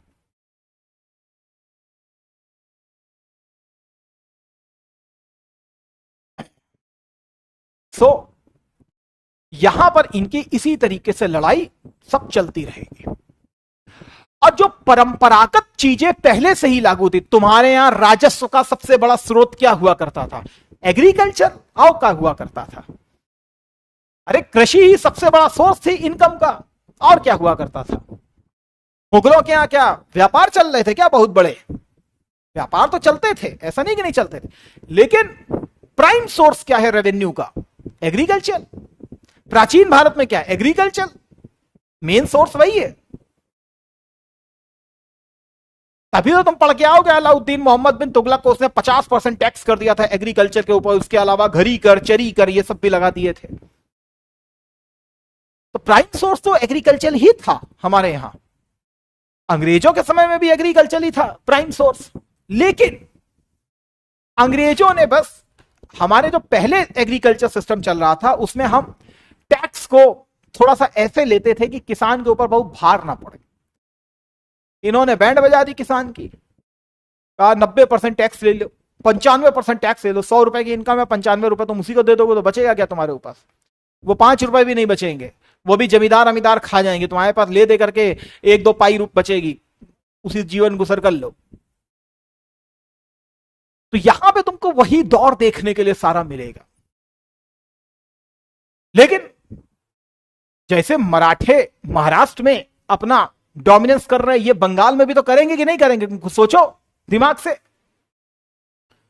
1764 के बाद बंगाल को कैप्चर कर लिया है तो अपना कुछ ना कुछ बंगाल के राजा हो गए एक प्रकार से, समझिए इस चीज से। तो बंगाल में कुछ ना कुछ हरकत करेंगे कि नहीं करेंगे? बिल्कुल करेंगे। तो जब 1764 में ये इनके पास बंगाल आ गया तो बंगाल में कुछ ना कुछ तो चेंज करेंगे, कुछ प्रशासनिक चेंज करेंगे, कुछ संवैधानिक चेंज करेंगे, कुछ आर्थिक चेंज करेंगे। सबसे प्राइम क्या है? सबसे प्राइम है पैसा। तुम्हारे यहां आई किसी ले रहे हैं? पैसे के लिए। तो सबसे प्राइम चेंज होगा आर्थिक में। आर्थिक में लेकर के आएंगे नई नई नीतियां, जिसमें हम देखेंगे इजारादारी सिस्टम को। ये क्या है इजारादारी सिस्टम? यही आगे जाकर के बनेगी क्या? स्थायी बंदोबस्त। यही आगे जाके स्थायी बंदोबस्त बन जाएगी बंगाल में। संवैधानिक में देखेंगे तो 1773 का रेगुलेटिंग एक्ट आ जाएगा।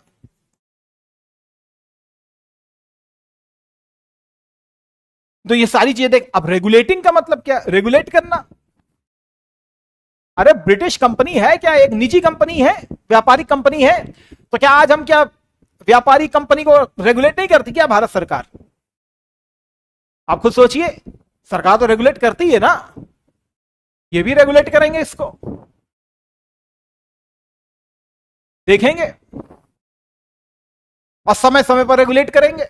इसी को लेकर के बहुत सारे कानून आएंगे। अभी 1773 का लिखा है, फिर 1781 का आएगा, फिर 1784 का आएगा, फिर 1793 का आएगा, फिर 1813 का आएगा। वाई 1813 को इतना का है? मैंने मार्क कर दिया, लैंडमार्क ईयर।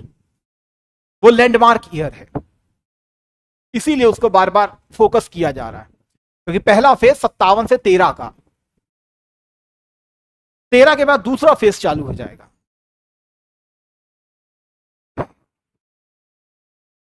तो सारे चेंजेस होना स्टार्ट होंगे थोड़ा थोड़ा। अभी केवल तुम्हारी भाषा को अपनाएंगे, फारसी भाषा है तो फारसी भाषा को ही अपनाएंगे बस, क्योंकि मुगल दरबार की भाषा क्या है? फारसी। तो जितने अभी काम होंगे सब फारसी में होंगे। हिंदुओं की भाषा क्या है? संस्कृत। तो संस्कृत का जैसे 1781 के आसपास कलकत्ता मदरसा की स्थापना कर देगा वॉरेन हेस्टिंग। वहां पे क्या होगा? फारसी में ही पढ़ाया जाएगा। उसके बाद 1791-92 में संस्कृत कॉलेज की स्थापना होगी बनारस में, जो आज संपूर्णानंद संस्कृत कॉलेज हमको दिखाई पड़ता है। तो वो सारी चीजें हमको देखने के लिए मिलेंगी। तो यहां पर अंग्रेजों का मोर और लेस जो ऑब्जेक्ट है 57 से 13 तक, वो है अपने व्यापार को मेंटेन रखना बस, और ज्यादा से ज्यादा भारत से पैसा निकालना। इनका मेन ऑब्जेक्ट ये है। लेकिन 1813 तक मराठे हार गए। अब तुम कहोगे सर मराठे तो पूरी तरीके से 1818 में हारे हैं, यही कहोगे। लेकिन इतना याद रखना, मराठों की रीढ़ की हड्डी यहीं पर टूट चुकी है। बेकार हो गए मराठे 1803 में, बेकार, कुछ नहीं बचा उनके पास, कोई औकात नहीं बची। वो केवल और केवल एक प्रकार से अंग्रेजों के ही कृपा पात्र बन गए 1803 पर। कोई औकात नहीं बची मराठों की। 1818 तो के बाद नाम का है, उसकी कुछ औकात नहीं बची मराठों की 1803 में। क्योंकि सारा गेम 1813 तक का है। तुम कहोगे ऐसा क्या 1813 में? अरे सबसे बड़ा गेम विश्व इतिहास का है इसमें, और वो है नेपोलियन का गेम। नेपोलियन जो भारत पर अटैक करने के विचार में था, अंग्रेज इसीलिए थोड़ा सा लिबरल बैठे हैं। 1813 में नेपोलियन का पतन हो जाएगा, कुछ नहीं बचेगा नेपोलियन के पास। इसीलिए अंग्रेज मराठों को पूरी तरीके से खत्म करेंगे 1818 में। जाओ हटो, अब हमें कोई डर नहीं तुम्हारे ऊपर। तो फेस के क्रम में ये चीजें बटी हैं, लेकिन 1813 में कोई भारत की पावर नहीं है जो अंग्रेजों को आंख दिखा सके। सिखों को छोड़ दिया जाए, वो भी सिखों को भी तुम नहीं रखोगे यार, क्योंकि 1709 में ही संधि हो गई थी सिखों के साथ भी। अगर मैं यहां बात करूं तो 1709 में ही एक संधि हो गई थी जिसे कहा गया था अमृतसर की संधि, और बोल दिया गया था सिख तुम्हारी टेरिटरी ये, अंग्रेजों की टेरिटरी ये। तो 1813 में कोई भी ऐसी पावर भारत की नहीं थी जो अंग्रेजों को आंख भी दिखा सकती हो। किसी के अंदर यह औकात नहीं थी इस समय, कोई ऐसी पावर नहीं बची। और अंग्रेज कायदे से 1813 में बाहुबल के साथ बैठ गए थे तुम्हारे सर के ऊपर, नाच रहे थे वो। किसी की दम नहीं थी जो अंग्रेजों को अब कुछ कह भी लेता यहां पर। अब 1813 के बाद जो 1857 का जो समय बचता है तुम्हारा, ये दूसरा फेज चालू हो जाएगा।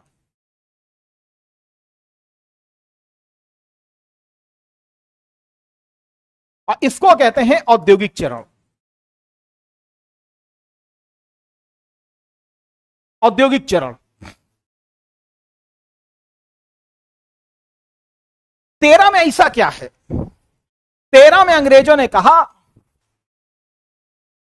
कि हम 1 लाख रुपया दे रहा हूं, भारतीयों को शिक्षित करो।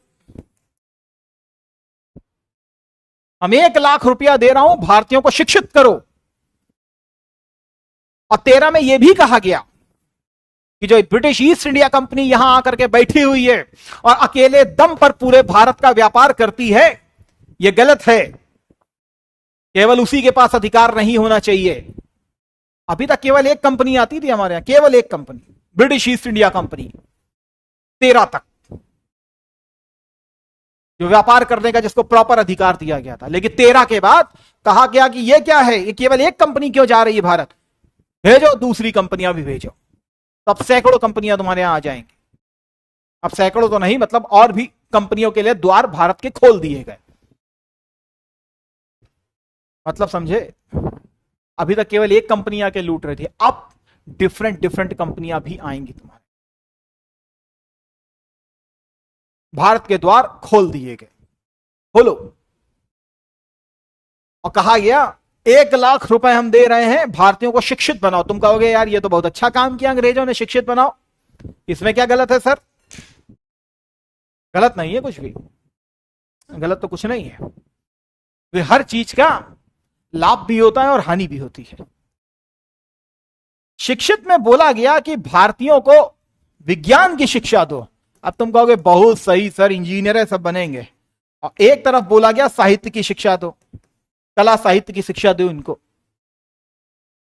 अगर विज्ञान की तुमको शिक्षा दे दी गई होती तो शायद औद्योगिक क्रांति तुम्हारे यहां तभी हो गई होती जिसको आज हम करने का सोच रहे हैं। जैसे इंग्लैंड में औद्योगिक क्रांति हो गई, विज्ञान की अगर शिक्षा तुमको दी गई होती तो तुम्हारा दिमाग पहले से ही सेट हो चुका होता। लेकिन ना। अच्छा, अंग्रेज तुमको शिक्षा देगा कौन? भारतीय? अरे ना ना ना ना यार, वो नहीं देंगे। ये शिक्षा देने के लिए स्पेशल आएगा कौन? फादर, ईसाई वाला फादर आएंगे, समझ रहे हो?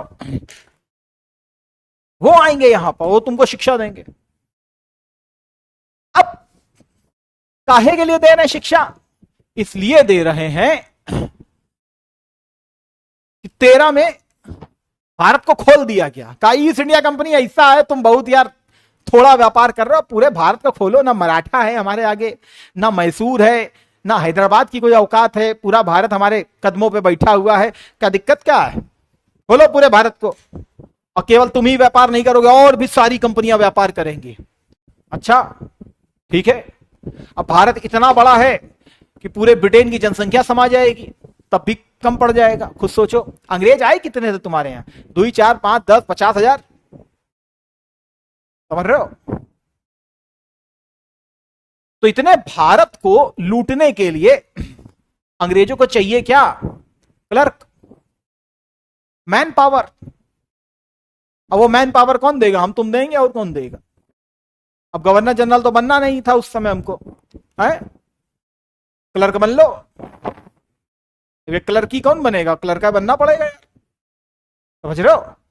तुमको सिखाएंगे क्या अंग्रेजी? सीखो यार। हम लोगों में खुदा इतनी जाति पाति का भेदभाव बसा हुआ है 21वीं शताब्दी में, तो उस समय की तो तुम बातें छोड़ दो, हम खुदा बटे हुए हैं इतना। तो ऑब्वियस सी बात है, तो मैं ब्राह्मण, मैं क्षत्रिय, मैं शूद्र, मैं वैश्य, यही चल रहा था। शूद्र की स्थिति सबसे खराब। तो कहेगा कि उसको तो मोक्ष प्राप्त करने का अधिकार है नहीं है उसको, यही बताया गया। ईसाई भी कहेंगे कैसा तुम्हारा भगवान है यार, तुमको मोक्ष प्राप्त करने का अधिकार है नहीं है, तुमको वेदों का अध्ययन करने का अधिकार है नहीं है। आ जाएगी तिकड़म अपने आप, समझ रहे हो? फूट डालो, राज करो, आएगा यहीं से। और उसके बावजूद सती प्रथा तुम्हारे यहां इतनी हो रही है? विधवाओं की स्थिति बहुत है खराब। बच्चों का, जरा जैसे बच्चों का विवाह किए जा रहे हो, 8-8, 10-10 साल के बच्चों का विवाह कर रहे हो यार, है?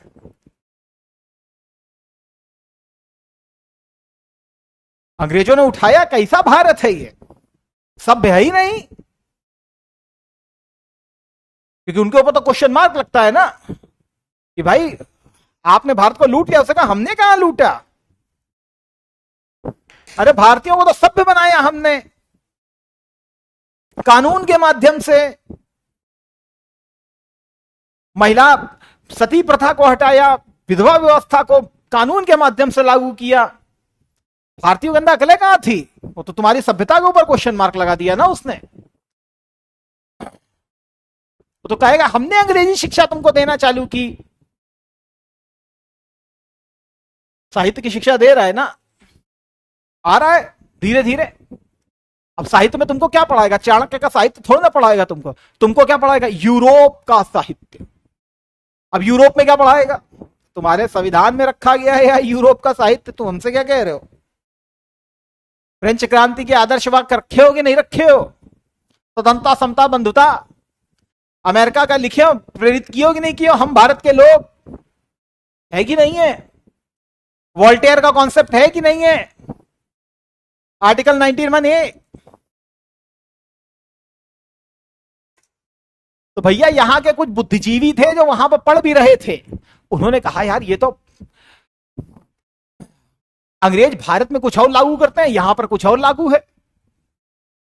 तो उन्हीं में कुछ लोग जाग गए, जिसमें राजा राम मोहन रॉय जैसे आदमी थे।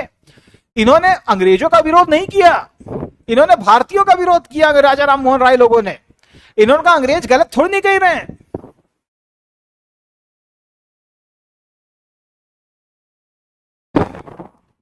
अगर सती प्रथा के ऊपर क्वेश्चन आ रहा है, दूसरी कि भारतीयों का समाज खराब था, तो बिल्कुल खराब था, कोई गलत बात नहीं है।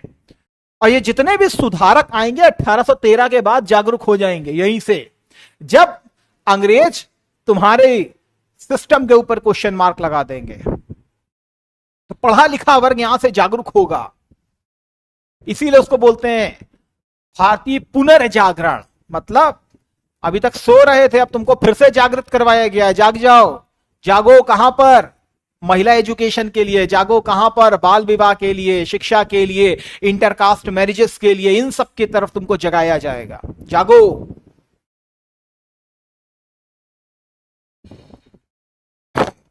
उपनिषदों की तरफ जाया जाएगा, फिर से तुमको लेके चलेंगे उपनिषद की तरफ, चिंतन की तरफ। ऋग्वेदा में तो बहुत सही बता दिया गया। पुरुष सूक्त में 4 वर्ण बता दिए गए और कहा यह ब्राह्मण वर्ण, यह क्षत्रिय, वैश्य और यह शूद्र। लेकिन वहां पर कर्म के आधार पर चीजें डिसाइड होती थी, ना कि जन्म के आधार पर डिसाइड होती थी। लेकिन जैसे जैसे आगे बढ़ोगे, चीज जन्म के आधार पर डिसाइड होने लगी। और जब से जन्म आ गया, वहीं से वर्ण व्यवस्था बर्बाद हो गई। अब चाहे जितना पापी आदमी हो उच्च श्रेणी का, वो उच्च श्रेणी का ही रहेगा, और जितना साधु संत का आदमी हो नीची श्रेणी का, वो नीची श्रेणी का ही माना जाएगा। तो जन्म के आधार पर तो खराब है ही है। महात्मा गांधी सपोर्ट करते हैं वर्ण व्यवस्था का, लेकिन वो कर्म के आधार पर करते हैं, ना कि जन्म के आधार पर। तो उठाएंगे ये सारे मुद्दे यहीं से, 1813 से फिर स्टार्ट हो जाएगा तुम्हारा सोशियो रिलीजियस रिफॉर्म मूवमेंट।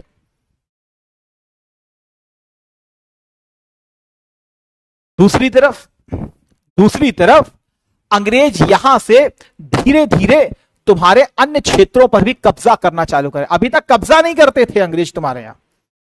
मराठों को हराया है, तो मराठों को हराने के बाद वहीं के किसी अपने पपेट राजा को वहां पर बैठाल देते थे।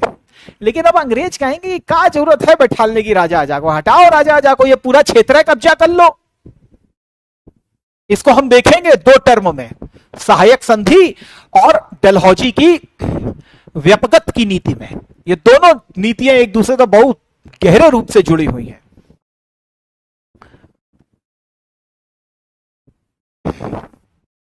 इसके लिए लगान की पिक्चर भी तुमको दिखा देंगे एक बार, तुम देख लेना, तुमको ये दोनों चीजें दिखना चालू हो जाएंगी तुम्हारी आंखों के सामने। 57 का युद्ध हो कहे रहा। तो इन सब चीजों की यहां पे चर्चा होगी।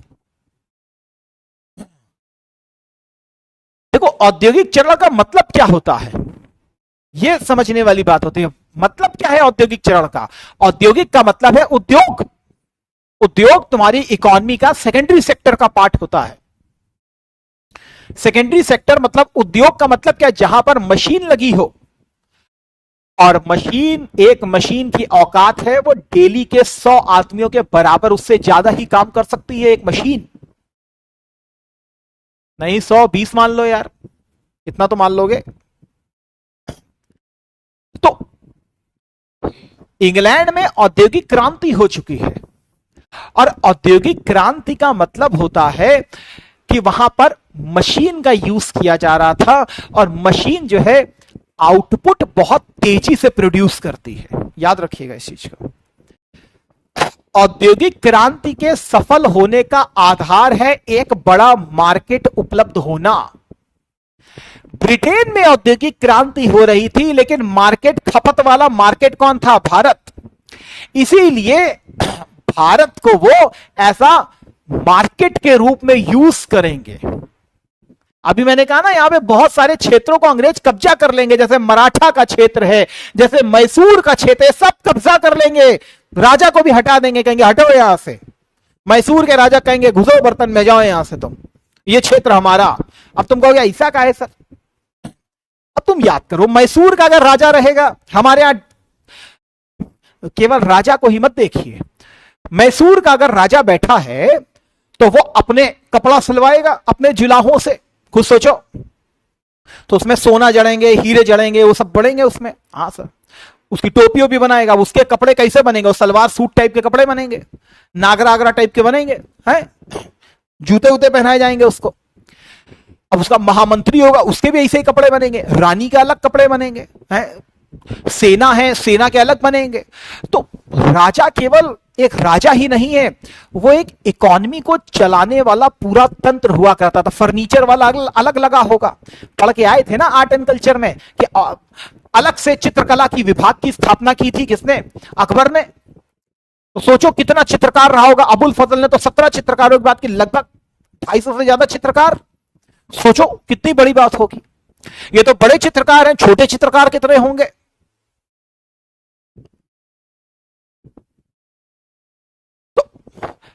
राजा एक इकोनॉमिक तंत्र को जारी करता था। खुद सोचिए, बाहुबली पिक्चर देखी, कटप्पा देखा था, कैसे लोहे की वो सारे तलवारें बन रही थी। तो लोहा इंडस्ट्री अलग काम कर रही थी, लोहे के ऊपर मुट्ठा लगेगा लकड़ी का, तो लकड़ी इंडस्ट्री अलग काम कर रही होगी। उसको पेंट करने वाली पेंट इंडस्ट्री अलग काम कर रही होगी उस समय की। पॉलिश लगाने वाली पॉलिश वाले कुछ अलग काम कर रहे होंगे, कपड़ा बनाने वाले अलग काम कर रहे होंगे। तो अंग्रेजों ने कहा यार ये राजा फालतू बैठा, या इसको बैठा का मतलब है? इसको हटा दो तो ये सलवार सूट वाले कपड़े भी बंद हो जाएंगे, ये जुलाहे को भी लात मार के भगा देंगे, चलो भगो यहां से। अब जुलाहे को भगा दिया, जो कपड़ा बनाने वाला था बेचारा, उसको भगा दिया, कहां जाएगा? मर जाएगा। क्या बात कर रहे हो यार, ऐसे तो नहीं मरेगा। दूसरा सर ऑक्यूपेशन लेगा, आत्महत्या तो नहीं करेगा यार। दूसरा ऑक्यूपेशन लेगा, कोई दूसरा काम करेगा, क्या काम करेगा, क्या काम करेगा। कोरोना आया तुम्हारे यहां और कोरोना में देखा तुमने कैसे महाराष्ट्र और गुजरात से रिवर्स माइग्रेशन हुआ उत्तर भारत की तरफ। तो उनमें कोई वलसाड जिले की लगभग 70 से 75 80% जनसंख्या भारत यूपी की है, यूपी बिहार के हैं, औद्योगिक सेंटर है। सूरत में कपड़ा उद्योग में यहां से लेके पता नहीं कितने लोग लगे हुए हैं उत्तर प्रदेश और बिहार के। अब ये सब रिवर्स माइग्रेशन होके यूपी और बिहार में आए। क्या किया इन्होंने आकर के, पहली बात तो सरकार आने नहीं देना चाहती थी। क्यों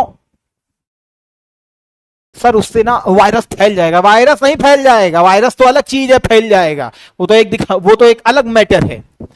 और क्या कारण था कि सरकार आने नहीं देना चाहती थी उनको उत्तर भारत में, क्या कारण था कि नहीं आने देना चाहती थी? अरे इसलिए नहीं आने देना चाहती थी क्योंकि 2015-16 का डेटा हमको यह बताता है भारत में एग्रीकल्चर सेंसस जो हुआ है उसके तहत 86% एग्रीकल्चर जो लैंड होल्डिंग है वो 86% छोटा और सीमांत किसान है, जिसके पास 0 से 1-2 हेक्टेयर की लैंड है, बस इससे ज्यादा है ही नहीं लैंड। तो अगर एक औसत भारतीय परिवार को सरकार 5 लोगों का मान के चलती है, मान लिया माता पिता 3 बच्चे, मान लिया 2 लड़के हैं 1 लड़की है, लैंड होल्डिंग तो उतनी ही है, इतनी ही लैंड होल्डिंग है, इतना ही है। तो माँ बाप क्या करते हैं, एक बच्चे को भेज देते हैं, भाई जाओ तुम कहीं और काम करो, तुम्हारा भाड़ा भाई या छोटा भाई यहां पे लगा हुआ है काम करने के लिए, क्या करोगे यहां काम करके। तो उस लैंड के ऊपर मां भी काम कर रही है, पिता भी काम कर रहा है, उसका एक बच्चा भी काम कर रहा है, उसकी लड़की भी काम कर रही है। चलो लड़की की शादी हुई, चली गई, मान लिया।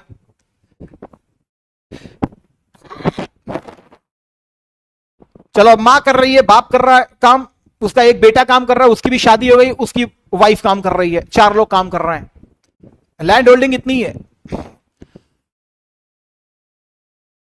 अब मान लिए 100 किलो प्रोड्यूस कर रही थी, अब एकदम से कोरोना आ गया। पहले एक भाई गुजरात में जाके काम कर रहा था, अब वो भी चला आएगा कि भैया चलो घर चले, घर में क्या लड्डू पड़े हैं क्या जो घर में आओगे, क्या करने आ रहे हो। अरे हमारी खेती है यार, जाएंगे बढ़िया खेती करेंगे। अच्छा आओ बेटा खेती करने। अब देखा उसने आ करके तो मां भी काम कर रही है, पिता भी काम कर रहा है, उसका भाई भी काम कर रहा है, उसकी वाइफ भी काम कर रही है, 1-2 बच्चे भी हो गए, वो भी बटा रहे हैं हाथ। अब वो भी चला आया,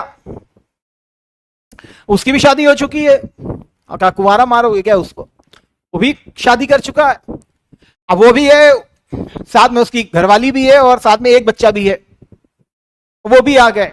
आए आओ आओ बैठो बेटा, पहले तो कोरोना है थोड़ा सा दूर रहो, है पानी नहीं पिलाया, लो पियो पियो, ठीक है, थोड़े दिन तक ठीक था।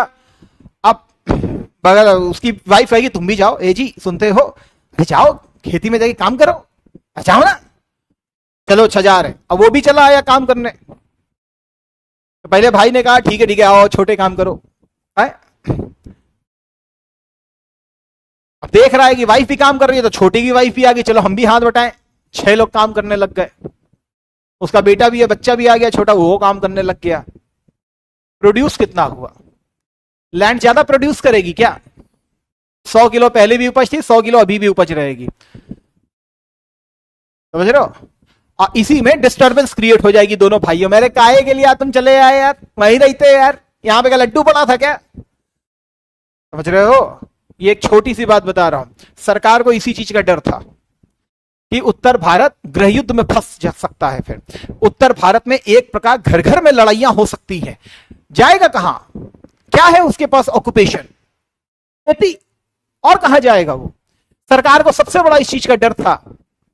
सरकार को इस ये डर नहीं था कोरोना फैल जाएगा, कोरोना तो एक अलग सब्जेक्ट है। सबसे बड़ा एक डर ये भी इसमें निहित था कि वहां जाके वो करेगा क्या। घर घर में लड़ाइयां फैल सकती थी इस चीज को लेकर के। तभी सरकार ने सबसे पहले 51,000 करोड़ का बजट इंक्रीज किया मनरेगा में। मनरेगा तुरंत बढ़ाइए। और मनरेगा में कहा जिसको काम करना है आके करो, गड्ढा खोदो, तालाब खोदो, कुछ भी करो, इनको काम दो सुबह से शाम तक, ताकि ये इंगेज रहें, दिन भर काम करें, रात में लम्बा लेट हो गए सो जाएं, सुबह फिर काम करने चले आए। समझ रहे हो बात को? तो यहां पर मैसूर, अब मैसूर को तो राजा को हटा दिया, अब वो बेचारे कहां गए? जुलाहा, लकड़ी बनाने वाला, लोहा बनाने वाला, खेती में, सब खेती में पहुंच गए। चलो भैया खेती करें, खेती करें, खेती करें। अब खेती में कोई लड्डू तो पड़े नहीं थे। 90% का टैक्स है खेती का, कहां गया? अरे अभी तो लिखा था, कहां गया मेरा इजारादारी? 90% का टैक्स है। वो तो केवल उसका है, जमींदार का भी टैक्स है उसमें। ले दे करके 1 रुपया तुम्हारे पास बचेगा 100 रुपए में। और उसमें फिर से और भी आ गए। कौन? रुको भैया हम भी आ रहे हाथ बटाने। उसने कहा तुम कहां आ गए हाथ बटाने, तुम वहीं जाओ राजा क्या काम में कर लो। वो कहेंगे राजा? कौन राजा? अब राजा बचा ही नहीं। राजा के क्षेत्र में तो अंग्रेजों ने कब्जा कर लिया।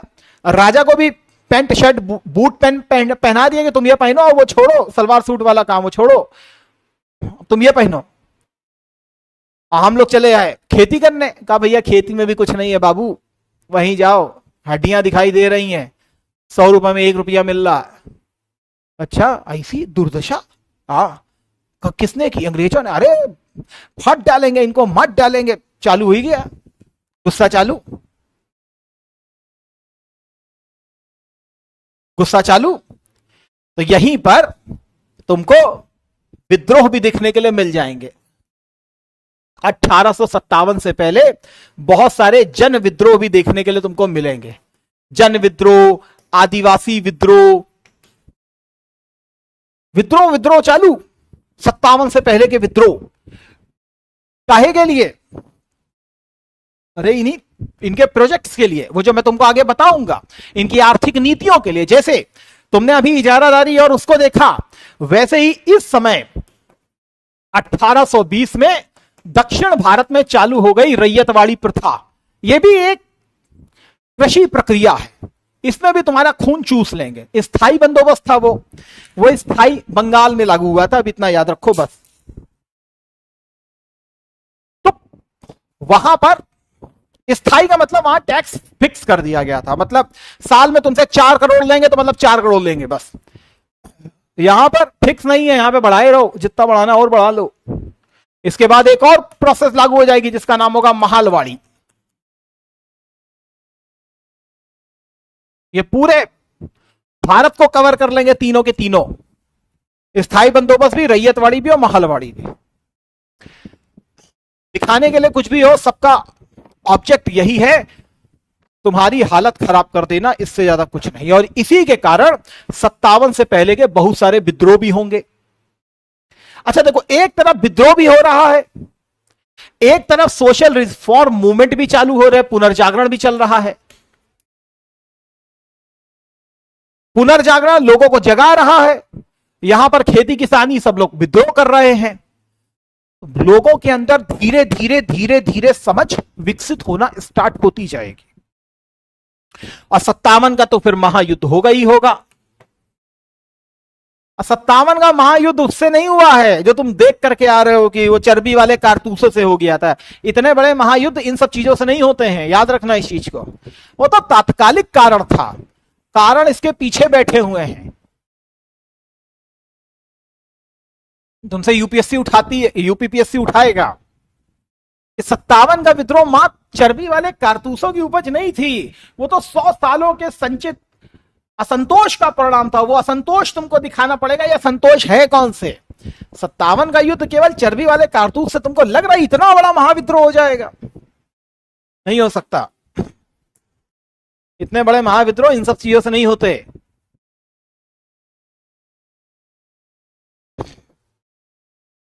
शेख हसीना जी के खिलाफ इतना बड़ा विद्रोह हुआ बांग्लादेश में, किस लिए? केवल आरक्षण प्रक्रिया से ना, बहुत बड़े संचित असंतोष परिणाम थे शेख हसीना जी के भी। चुनाव का कोई अर्थ ही नहीं है बांग्लादेश में, काहे का चुनाव? विपक्ष की तो कोई दिखाई नहीं पड़ता है, पहले ही उसके ऊपर क्वेश्चन मार्क लगा हुआ है कि ये तो बकवास चुनाव है, किसी काम का नहीं है। अरे एक बार हो गया, दो बार हो गया, विपक्ष है ही नहीं यार, किस बात का चुनाव? काहे की डेमोक्रेसी बांग्लादेश में? गुस्सा तो फूटना ही था, आप उसको रोक नहीं सकते। उसमें फिर डेस्पोटिक कैरेक्टर भी था। भारत के हिसाब से बहुत अच्छी शासका हैं हमारे लिए शेख हसीना जी, इनसे अच्छी रूलर कोई दूसरा नहीं है, लेकिन कहीं ना कहीं उस चीजों को मिसजज किया गया।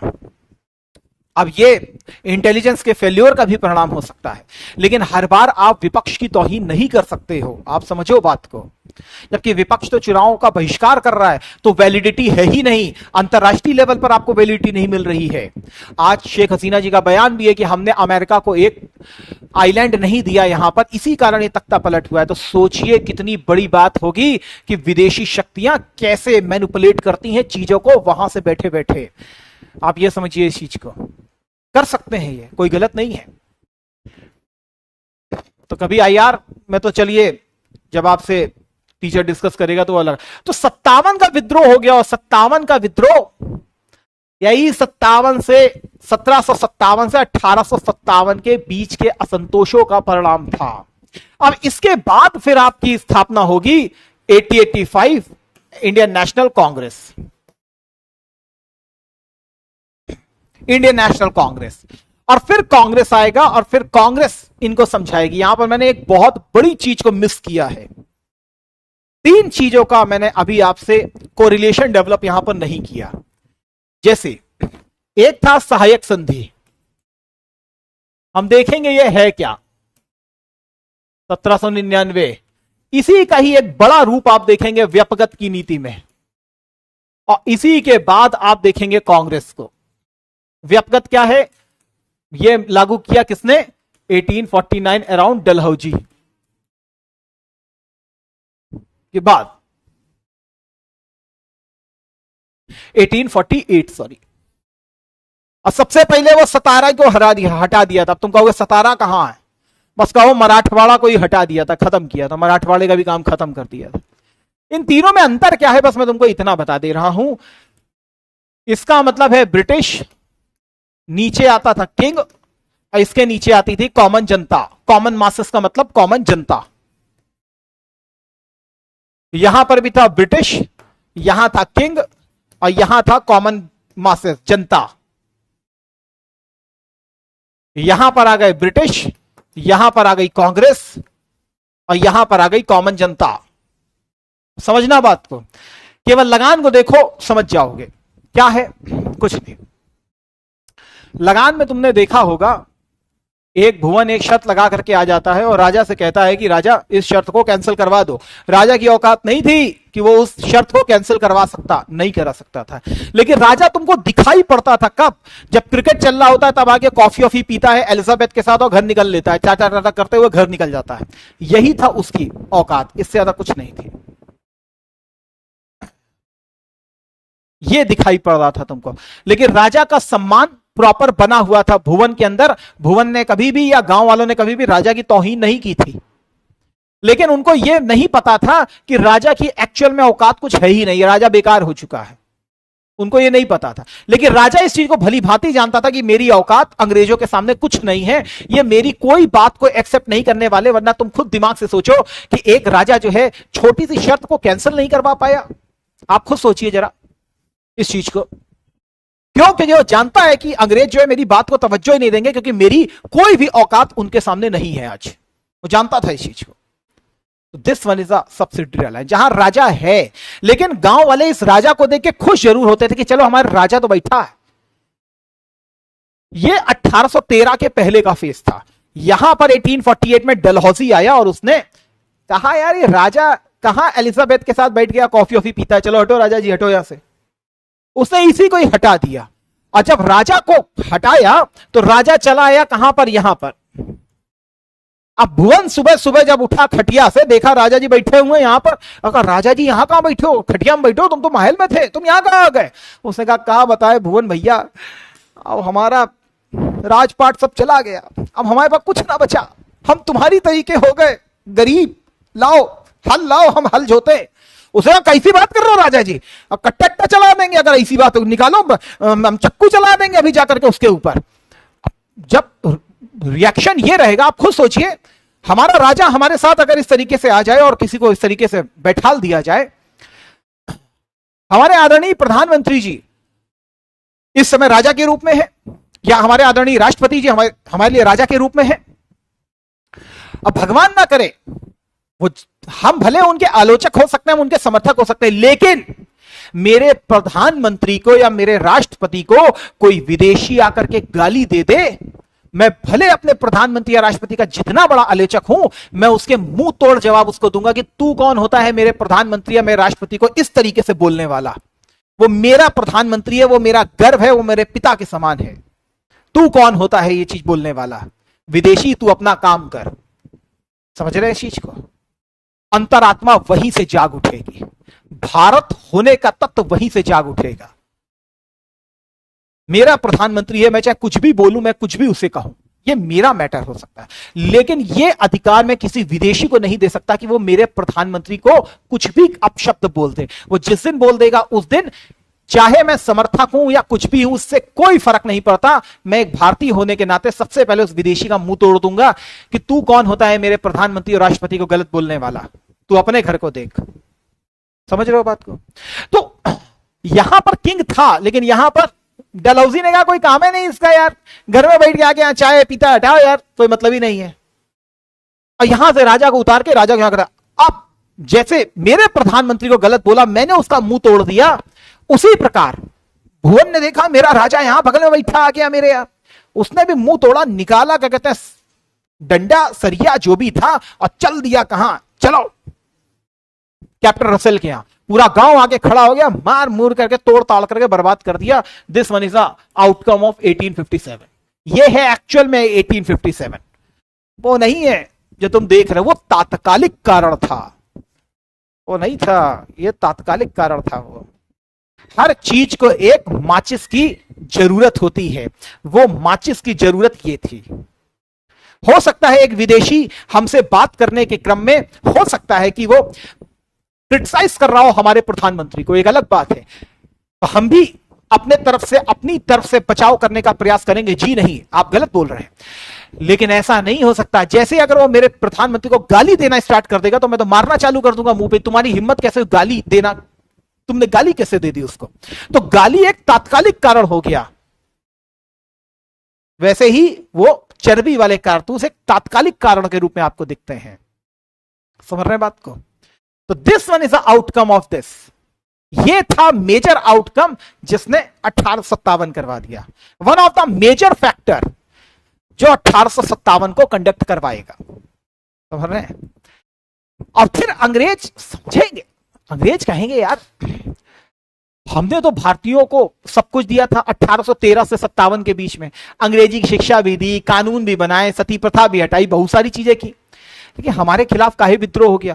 तब फिर कांग्रेस इसको समझाएगी, कांग्रेस के कुछ लीडर्स होंगे वो समझाएंगे, अरे तुम बेवकूफ हो यार, समझ नहीं रहे हो।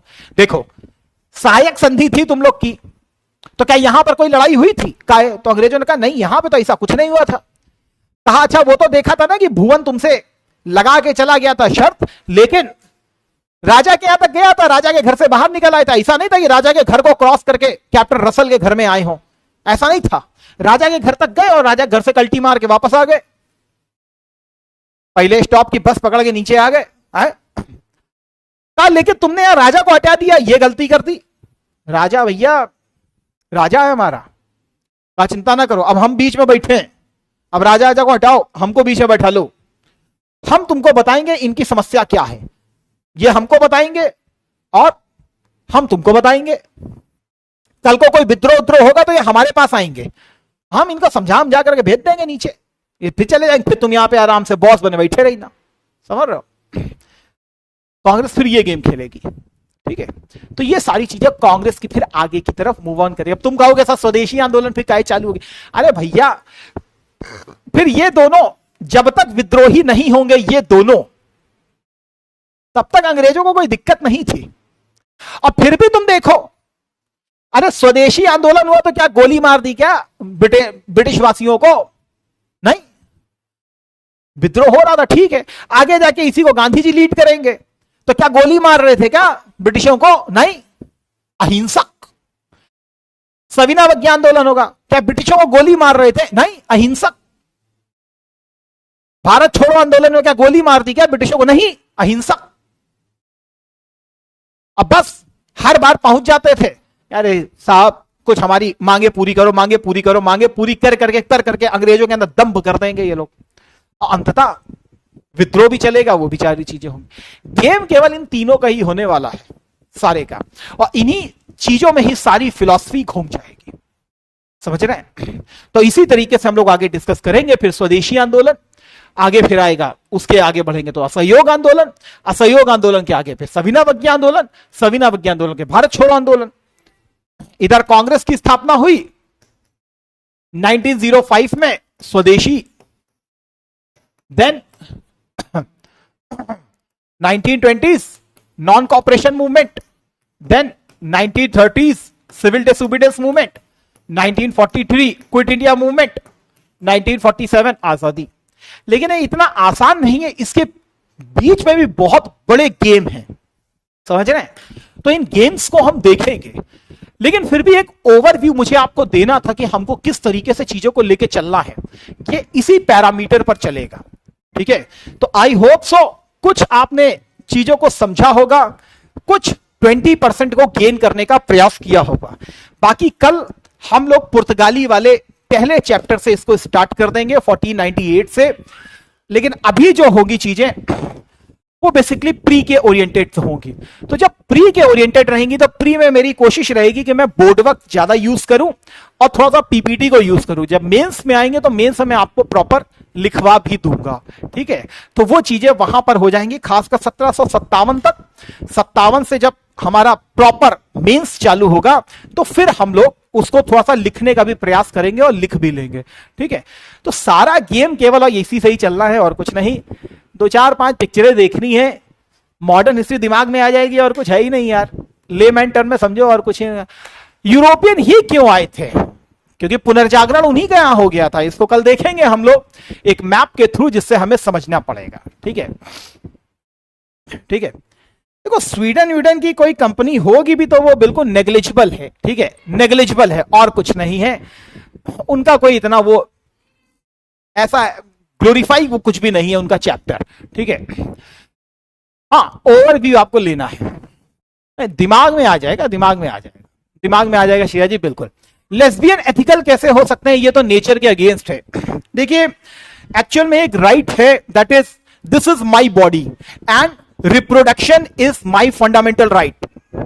Reproductive rights are the fundamental rights, ठीक है? This is my body. Supreme court का ऑर्डर है कि प्रजनन का अधिकार भी एक मौलिक अधिकार है।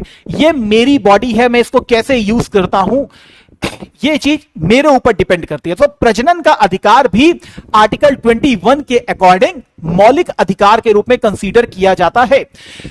वहां पर लिखा है प्राण एवं दैहिक स्वतंत्रता का अधिकार। दैहिक का मतलब क्या है? दिस वन इज माई देह, और देह को मैं कैसे यूज करता हूं इसकी स्वतंत्रता का अधिकार मुझको दिया गया है, ठीक है? दिस वन इज, ठीक? तो इस चीज को समझने का हम लोग प्रयास करेंगे। तो कल हम देखेंगे इस चीज को, ठीक है? अब वो उनके हिसाब से है, ठीक है?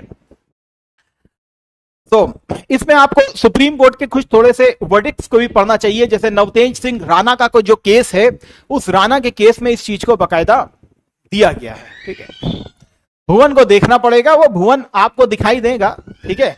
लेकिन आप मेरे हिसाब से एक बार पिक्चर को देखिएगा, तो पिक्चर देखने के बाद मैं आपको और ज्यादा अच्छे से उसको बता दूंगा, ठीक है? तो मिलते हैं फिर कल आपके साथ पहले चैप्टर के साथ, arrival of the European companies के साथ देखेंगे कल हम लोग। तब तक के लिए थैंक यू। जय हिंद, जय भारत, वंदे मातरम, God bless you all. Thank you.